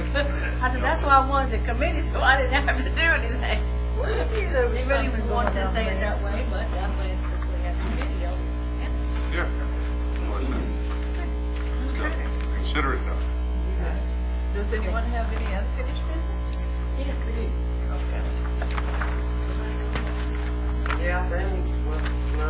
And, Don't y'all have to do a motion to approve the one you wanted to approve and to We sure audit this do. one? I so move. Second. Me too. Question? Come on. Slow down, you know. Commissioner Thank you, Mr. Russo Russo. has Who made a seconded motion that? to approve. I'll agree. Thank you. Ms. Moore was first and you were second? Okay. That's fine. No, I said, you made the That's motion. what He I made the thought. motion, she seconded it.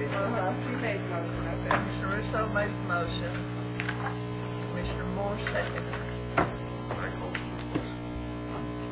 Any discussion? All in favor? Opposed? Motion carries. And I believe that, I want to do some unfinished business. Right. I get, maybe it's new business.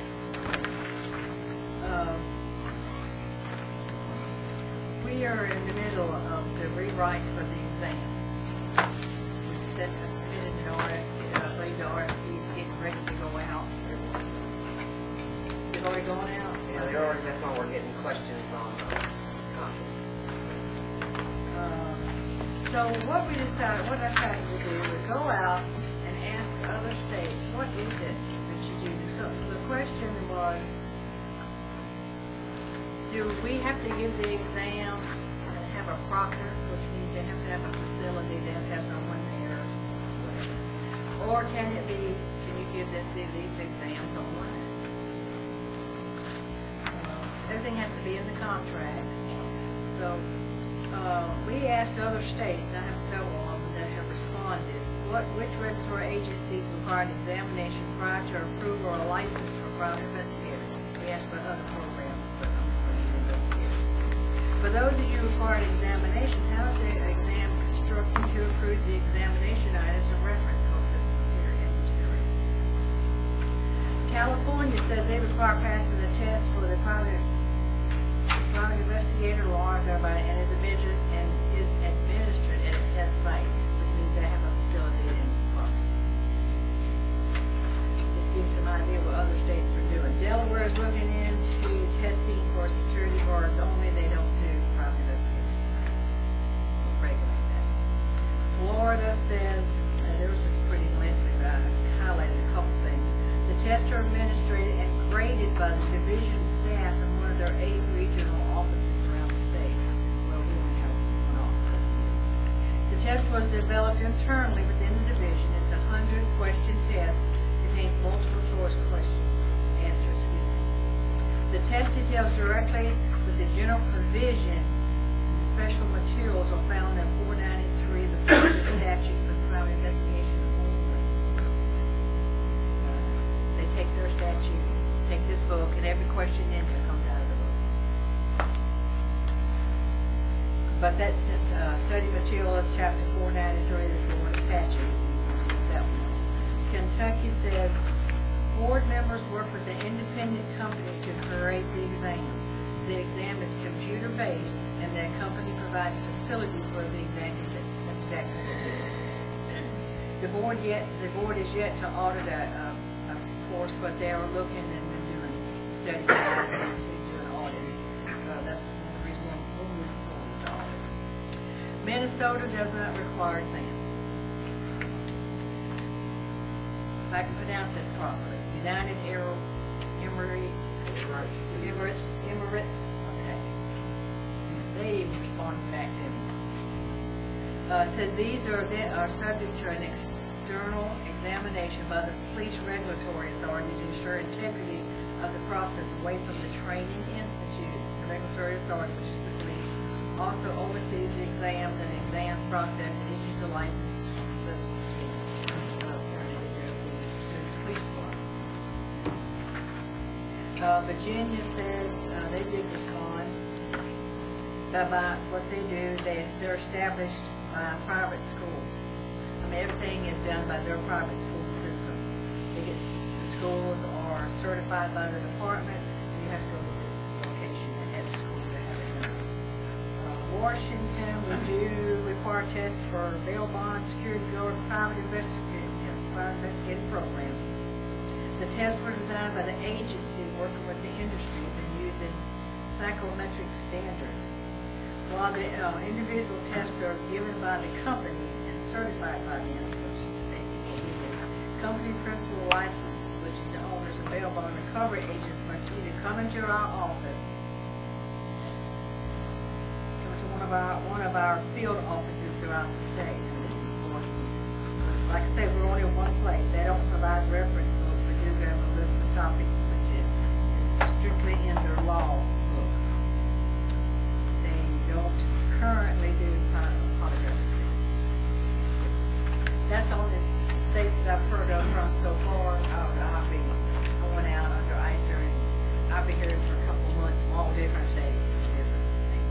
What Beth and I were trying to do is get a feel for what the other states are doing. Everybody apparently wants us to move into the electronic field, age, I should say. And is there a reason that we could not offer these exams online? Well, if you offer them online, it's an open book test. Yeah. So that's the problem I have with it. I mean, if I'm a new investigator, I get ready to go to work for a company, what's going to stop me from having, 3 or 4 people around me helping me online to take this test? Well, that's for anything. I mean, you do that to get college education. Well, it doesn't make it right. No. Well, it can be electronic, but you have to report to the center. Well, that's That's what we're what doing now. I don't see a problem with That's exactly what we're that. doing now. That's the only way. No, what That's still problem that electronic. The problem we are having is nobody wants to bid on these exams. There's so few given over the course of the year. It's not really monetary value to them. They have to take us as a whole, all our programs, all 5 miles. You agree to do one, you take it basically all 5. Some of I think the problem that we're running into is that there's so few people. A lot of the questions we've gotten back are, do we have to have a facility and have to have a property? Do I have to spend the money to have a bill, pay the light bill, the water bill, to do your 22 a year? Well, there's mediation centers that charge just a small fee. They don't have to have them. In fact, I know one that they pay by the day. Have computers come up. Right, and again, what we're doing right now is a computer-based test, but somebody has to show up with their ID to take it. And what we're being asked by the people that want to bid on the exam is there any flexibility there? And then, Or do you just pay them and take it online and then you get scored? the other question is, what are we going to do if no one bids on the exam? Do we have a room where we could dedicate to having applicants take the test here in the building? Do you have a staff member that has time to proctor exams every day? Well, you don't have to sit there with them. I mean, Oh, yes, Yes, yes, you you do. Oh, yeah, we do. You have to have somebody for that. The proctors that right now are making sure that people don't take, like books they're not supposed to take in, and they don't take computer devices in. They have, again, most of the testing companies have very specific rules on what you can and can't take into the testing. I'm just throwing all this out to you in case, when we go to these meetings, these are the questions I'm going to ask. And since our RFP's already out, so far I've only heard of one company, and they're strongly urging online testing. And the next question we're getting is in exam development. Because we don't own the current items. They're owned by Prometric, which owns the contract right now. And part of the exam contract requires that whoever bids on this exam is responsible for test development, has to pay to develop the test. And that's why I was giving you the information. From what I understand, from what I just read briefly to you, the test is coming strictly in other states out of this book and out of their rules previously. They're not given, they don't have reference books for you to go look at, $10,000 a month or whatever it's called. They don't have reference. They're only given the exams on their laws and rules. But here's the problem. Your law, GCA 62-26206, requires, and 207, requires that your applicants pass an examination to be administered at least twice annually by the commission, designed to measure knowledge and competence in the investigation field. Well, is the laws and rules enough to not do that?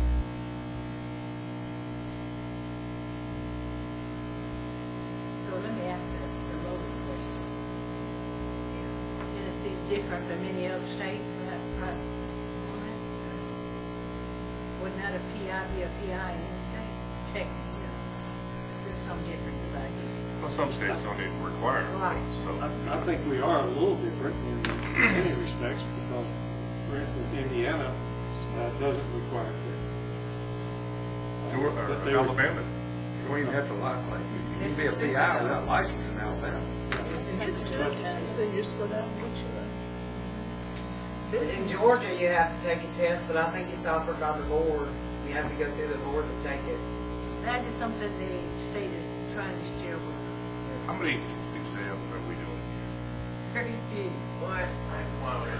When we're in trouble, when anybody. It's It's not like they're going to have someone in there, or 15 people, 25 or 30 people every time they open the door. They don't have that. So we're doing how many a year, you guess? Well, then I'll tell you. They're not You know, I've got the answers to all the questions. Oh, It's like, Number 22. no, that's maybe for contract security companies, maybe.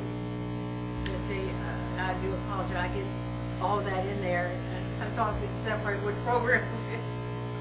And We were doing out all of that curiosity, with what kind of money are we talking about that we are paying? In the fiscal year, we aren't paying any. We are paying you. See, that's the whole thing. They get all the money. That you, They get people everything. pay them directly. We don't get Okay, any. so what And kind then of money are $100 they, what are they profiting? Do we have any idea? No, because we have no idea how much it cost them to develop it. You know, if you remember, we had those meetings, and they had to pay your travel, Yeah. and they had to pay their people to be here. Right. And then they have to pay their test development to make sure they've gone through all the psychometric review and all that. But in fiscal year 2012, we had 115 pass just for PI exams. 21 fails, and they already took it. We had 36 company exams and 3 polygraph exams taken.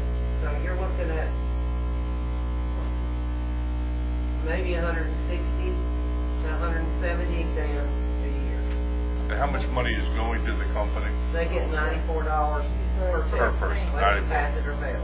Okay, That's what they're charging now. yeah. And that's another thing they said, they do, we have so few, of course, the exams going to have to be increased. Yeah. And we don't own the test questions, so we can't just say we already have the questions and they've already been, you know. We have to ask if we can purchase them. You know, That's one of the questions that was asked. Plus, they have to offer it twice a year at least. Do we we have to offer it to everybody at least twice a year. But the two that have bid on it in the past, they have it every week. They have facilities across the state and actually, different since it's areas. computerized now, where you can sit down at a computer and take it and they don't have to ship the test, the price went down quite a bit when we went to the computer-based test. Yeah, it used to be 100. Well, I'm going 140. But again, and part of the bid process is that they have to put on there what they're going to charge people to take the test, because they're going to have to estimate how much it's going to cost them to develop it and recoup their money. But based on the numbers that we have, and this is just based on the number of licenses that were issued in that fiscal year, there could have been other people that took it and failed that I don't have a record of. But the question is, would we consider that they don't have to have a proctor, and that anybody who wants to take this test can sign up through their online site and take it online? Which they say they have security, it's like taking any of it. But you still don't know who's sitting at that computer. So, but you don't know with these online classes and stuff. So, Yeah, but how much respect do you have for those kind of online classes? I don't have myself for a degree that you get online like that. And I don't think we should be looking at PI. That's fine. If they come back and say the test is 200 and they're willing to tear it, that is what it is. 300. there's no That's dollar just- limit. this is my in opinion. it. I'm not Anything about speaking. it. I mean, yeah, I know. That's what we're talking about. So everybody express their opinion, so we'll know what It direction doesn't to take cost us it. anything anyway, it just costs the applicant. Yes, the Right. So if applicant. they have to pay $100 or $500 to take the test, that's out of their pocket. If anybody Yes. bids on it. But if These nobody people, bids if they on don't it, we bid have on it, nothing. we won't have anything. We'll have to do a new RFP for some other process. Yeah.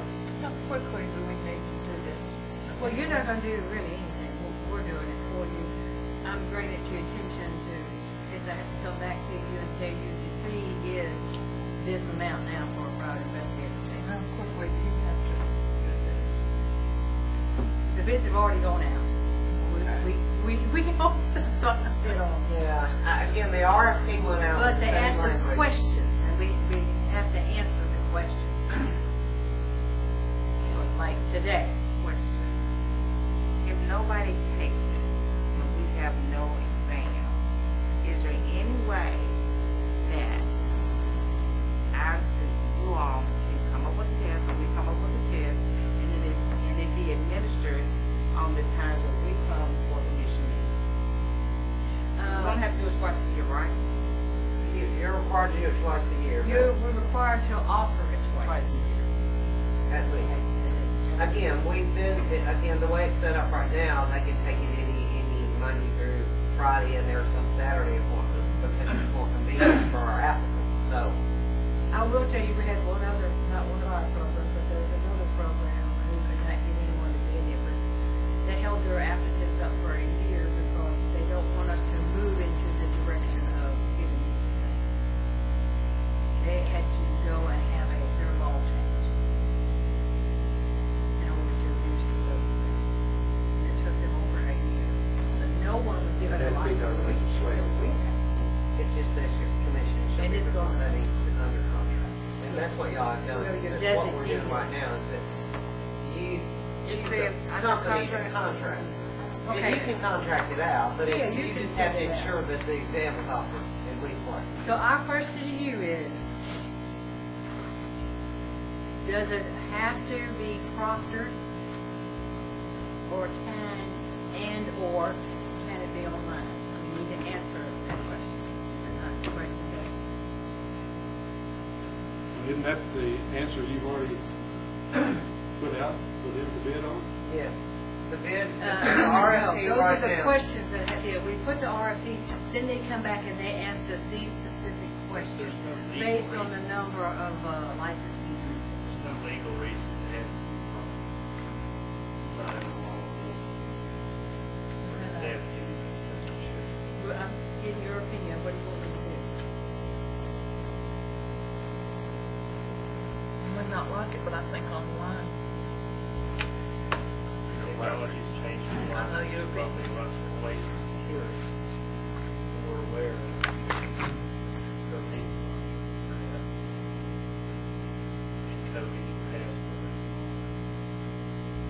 How about through like a video conferencing kind of a thing, so they're actually seeing the basic person taking it done? I don't think. Like Skype, Skype, I don't know. What? Skype.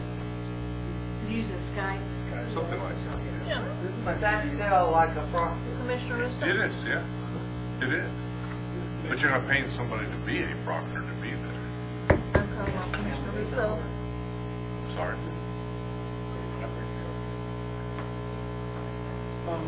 This may be, timing may be bad, but if no one responds to the RFP. it's RFP, nobody responds to the RFP, reissue it and have a mandatory pre-bid date so that the possible vendors can show up. There is no vendors. Or one. It's only one. Then that one possible vendor can show up, and then there can be a question and answer period. Well, they The just give by state law. We can't do that. You can't have a We're pre-bid, held by state law for some of this. So, you can't have a pre-bid and find out. Public contract. well, that's what they're doing now. The RFP's been issued, and what they're doing now, Alan, is taking what we put in the request for proposal, indicating we need a proctored exam and this many questions, and how you're gonna develop the item bank, and they're asking questions. We are totally. Okay, well, let me try to say it differently.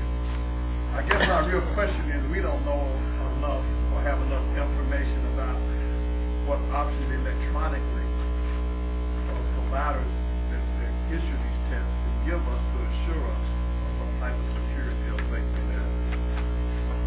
Well, that would fall into the state to make sure, because if they agree to do the online, the state's going to have security buildings. They don't have to prove to us, whomever, that they have the security buildings. And that kind of gets to the question, that would be the responsibility of the state, not the commission. Right, but the commission needs to. I'm not going to do anything I don't talk to you now. I understand that. So you've set this out, questions have come back, and we're trying to decide. These are the questions that have. We've got yeses and nos. It seems to me the concern is when the applicant actually takes the test, he could have somebody else take the test for him, and they'd never know. Now, Okay, now, let me, yes, you're right. But who's to say you go to the, no, that was, boy, I'm sorry, no, well, my scenario was poor. well, the technology exists with a webcam and film it. You could sign on to take the test in front of a webcam, and they could tape it, and you could know if there's anybody in the room with you. Is that a possibility? I don't know. I don't think that was even brought up. No, I mean, if we approve them to do online testing, it's just gonna be online testing under whatever their current protocol is. I don't. Right now, the RFP calls for it to be a proctored exam, and it calls for the number, and again, remember all the questions we asked last year when we were doing this? Do we want 100 questions? Do we want to leave it at 50? How many items do you think need to be in the item bank? Well, all that is what's in this RFP, but it's not really. No, you have 100 questions, you actually have 300. Yeah. So if they fail the exam, they go take another one, I'll get the same question. Some of the questions might come up, but not a lot of them, which I think is the big drawback, is that that's a huge item bank. So I look for it to come back and say, how about reducing the number from 100? Changing the RFP. Yeah, that's what they're gonna ask. And that's just my point. And they're gonna increase the fee. And you never know, they may just go ahead and bid them. They may think 160 applicants a year at $200 a piece is enough to pay them for test development, and then they can offer it for 5 years. Test development usually is a expense up front, and then unless there's a revision or we have a problem, then that's the same test they'll give. And this is the company that already has a test that they're giving that. This company is giving tests in other states for this. Yes. but not ours. No, another company has a contract and they're not bidding on it They're not because they're bidding getting out of this. Proctor Yeah, exam. they're not. How quick will they be getting back to you or you coming in, you know? Well, we gotta answer those questions today, today's Friday. Yeah.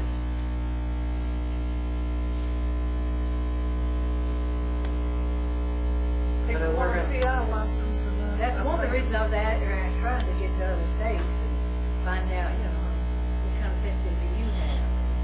What do you Most do? of those things Is it have Proctor working? exam. You know, that kind of stuff. Trust me.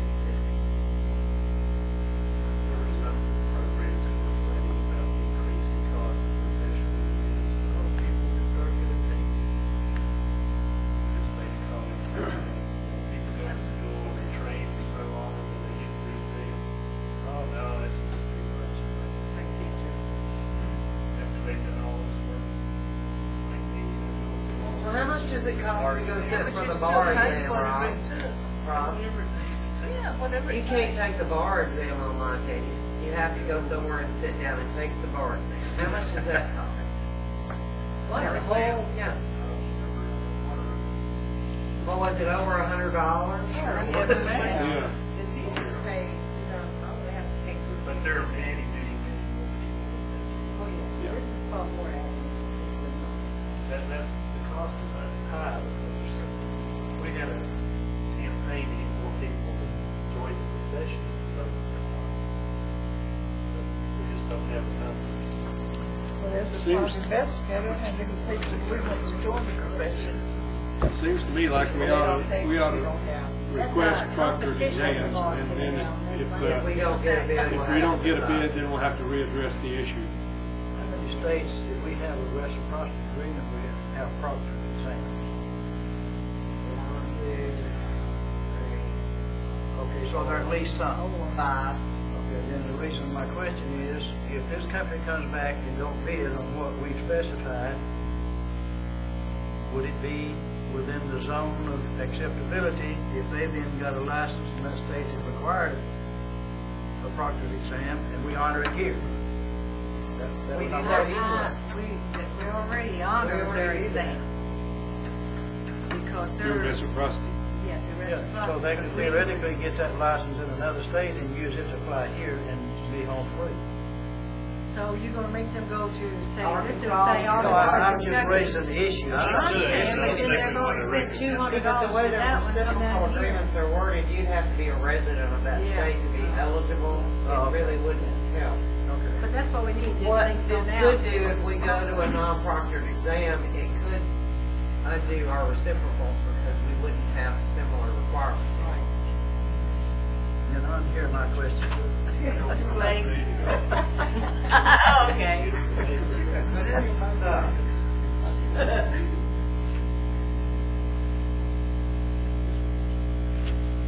Would you Were want there to? any of our, could we ask the audience if anybody out there that's been Glad I know Jeff's got it.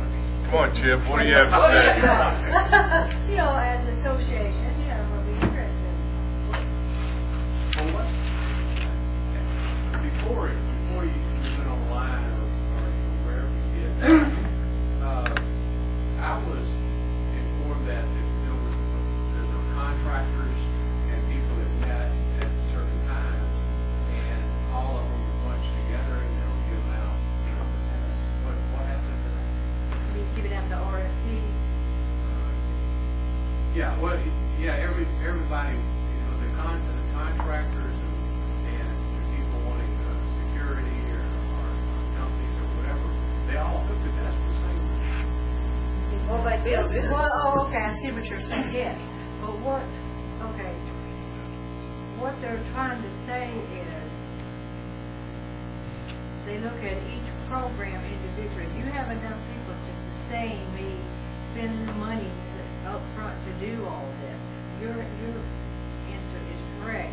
They're gonna put private investigators and Next to security real companies estate, and real alarm estate, contractor and all- they're gonna try, it's the same person who gets the bid.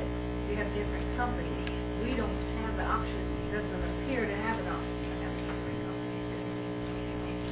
That they will do that, but they're trying to tell us that That cost per piece, I don't know what it was. And the one that has it now, you're saying is It's pulling not gonna out. be- Yeah, they're pulling out of it. That we did get them to extend the contract until Yes. December 31st, because the contract ended last year. All right, we had to get that extension, we've already done that. And as of December 31, there will be no test in place. Big question.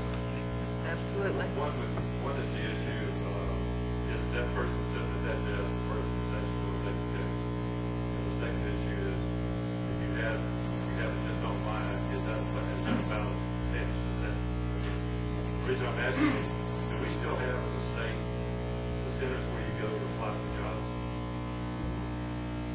You have to go in, you have to give them ID, you have to apply for jobs. I mean, any state job where you can go in and look up jobs on the Well, I internet. think, are you saying have them go to these Well, locations? I'm just saying, if we already have something in place throughout the state, as a state-operated agency, could we not have something that's online that you go in and present your ID and they say, yeah, you can take this test? That would be something that we would have to generate, it's not an independent company. I mean, It they would can be the generate, state that would have to go to all these different locations and offer that, they instead of having an independent company. can generate the test, but we have a link from wherever those centers are called, now you can call unemployment centers, I don't know what to call them. I mean, for that matter, they could go to the driver testing center. Your driver's license test is a computer-based test now. You don't take it in pen and paper. You sit down in front of a little terminal and take the test. The issue is the person sitting at the desk, Yeah. the person who took the test. And if there's something in place in the state that they already test, or they already check your ID when you walk in the door, and that agency or that company that you're going third party with creates a test, you have a link there that says, yeah, you can take that test, and you link into whatever the test is and take it. So what you're suggesting is that we contract with somebody for test development, and then they turn the test over to the state, so we can offer at a state facility. Or a link from the state facilities to where that company is. That way you wouldn't have to have one look like it.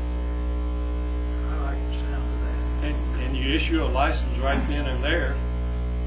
No, they're gonna be No, done. Can't do that. There's other stuff they have to do. Isn't the test the last thing? Oh, no, it could be the first thing, it doesn't have to be. Then their background come back and it's. Make it the And last again, thing. that would also require any out-of-state applicant to physically come here to take the test, and they don't have to right now. Not that that's an issue, but. It's a good question. Or is, say, let's say the driver facilities where you have the driver's exam, that's enough. I don't have it even if when they get space to let people come in and get fingerprints. So I know that they have all the traffic and everything in those facilities. Well, I understand that. But that's a good idea. I mean, that's what we're looking for. What are those places called? Suggestions. It used to be called Talking about the employment centers. office. Those Now, is employment the centers unemployment office offer- state? I think now they call it job center or something job like that. center. Yeah, I think It doesn't state. recognize. Well, we kind of, Opportunity centers, there you go. Opportunity centers. and they're not staffed like they used to be. You know, they're not people, well, there's some people, but they're not, again, because you don't have to go in and report.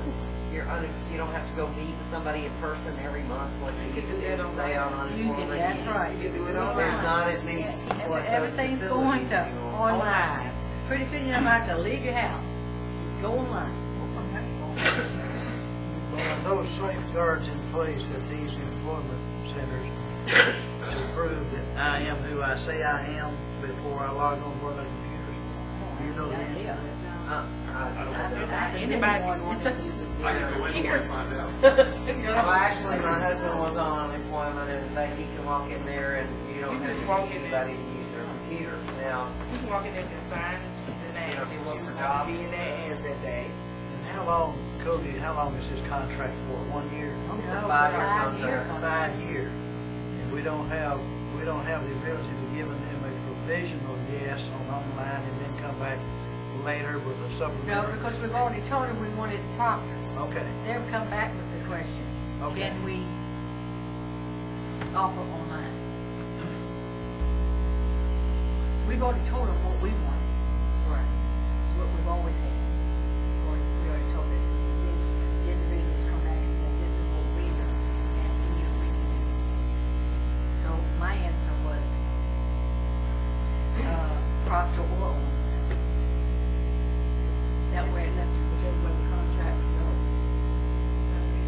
school. I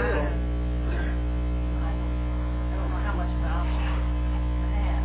You know, it seems like I had to go through this to get my driver's license to get a visitor pass to come to this room. Right. It seems like we ought to be able to verify something.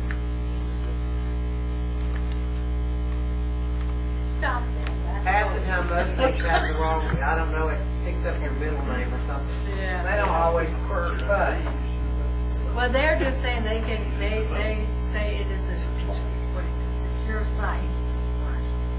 But that would that still also, doesn't mean, you know, who's sitting in front of their computer. but that also affects our reciprocity with the other states. How many of you use the reciprocity? What was the question? How many town commission members use reciprocity? It'd be just that time when I really have to. I'm telling you, it would be. Now, I know that Texas opened theirs up for their alarm people to go on the Texas state website and take whatever kind of test they have to take for like alarm installers. It's the only state I'm aware of that has done that, and that's been in the last year and a half. I can get more information. Well, that's fine, but we don't have an option. I guess we'll just see how the bid goes, and if we bid on it or not, then we'll make a decision. Yeah, by law, since you only have to offer it twice a year, if we didn't have an exam for a couple of months, it just delay applicants. We only had it twice a year, it wouldn't bother me. Every 6 months and offer the test. Well, the statute said have to do it twice a year. I mean, for that matter, if it came, Well, we if do- have we they come done- back with the RFP, they have a problem with the RFP, that is, that may be something we have to take a look at. It's notifying you and everybody else on the website that we were posting these things. and there's a chance that we might be able to contact the current provider once we get more information on these RFPs and actually ask if we can purchase the test station and reference it to California development. And then what we do, That depends. Sell them to the new. so they wouldn't have to develop it, see. Right. That's the big, they would already have to test bank there, that's what you say. Then it might need some revision or some psychometric review, but since we already have a database that we don't own. But again, that's right. If they agree to sell the pool of questions, what would prohibit this educational committee from administering that exam twice a year?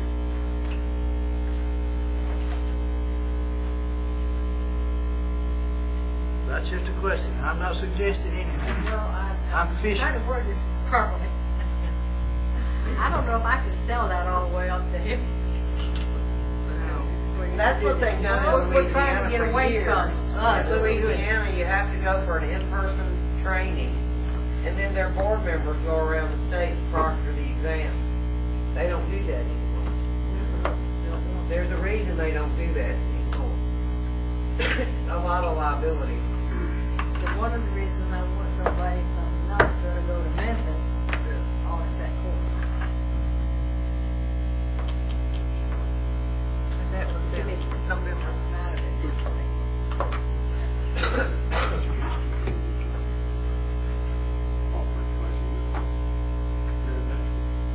You'd hope that I'm sure we'll work something out, mediation group that gives tests. There's no, No, actually, it's something that you probably I was It talking would about be that done. Yeah. when I said. It's way too much liability for board members to go out. Oh, yeah. get a mediation group, that's what they do. Well, but then we are in there and it's a different contract, which is a completely different RFP. And I don't really need to sound rough or anything, but I already told you everything we're doing in our office. The last thing we need is to proctor an exam. I don't know if y'all are aware of this, but for about, what, 3 years until we actually put the exam contract out and included it with the PI exams, I had to proctor every polygraph exam in this Yes. state. And that is time. I had to sit there in the room with them the whole time they were taking that test, which was so outdated that I was embarrassed to have to sit there. But it was time consuming. Well, this is before Kendall even moved There you here. go, thank you, Thank thank you. you. I think we got a couple guys right here that could take this on privately and make some money at it. Take this Well, program. part of the RFP is that you also have to provide all this financial stability information on your company. You have to prove. Oh, that- we can forget that. Well, Oh, these two guys. It's really detailed. I see what you're saying, excuse me. You know how the state regulations are about, you know, so. It's pretty comprehensive. Okay, well, we'll keep y'all abreast of what's happening with these. Wow. I think we got an overall view of this. Did anyone sign up from the audience? Any questions as to the continuing education? No? No? There being no further business, if I can get a motion to adjourn. By Commissioner Moore, second by Valentine. Mr. Valentine? All in favor? Uh,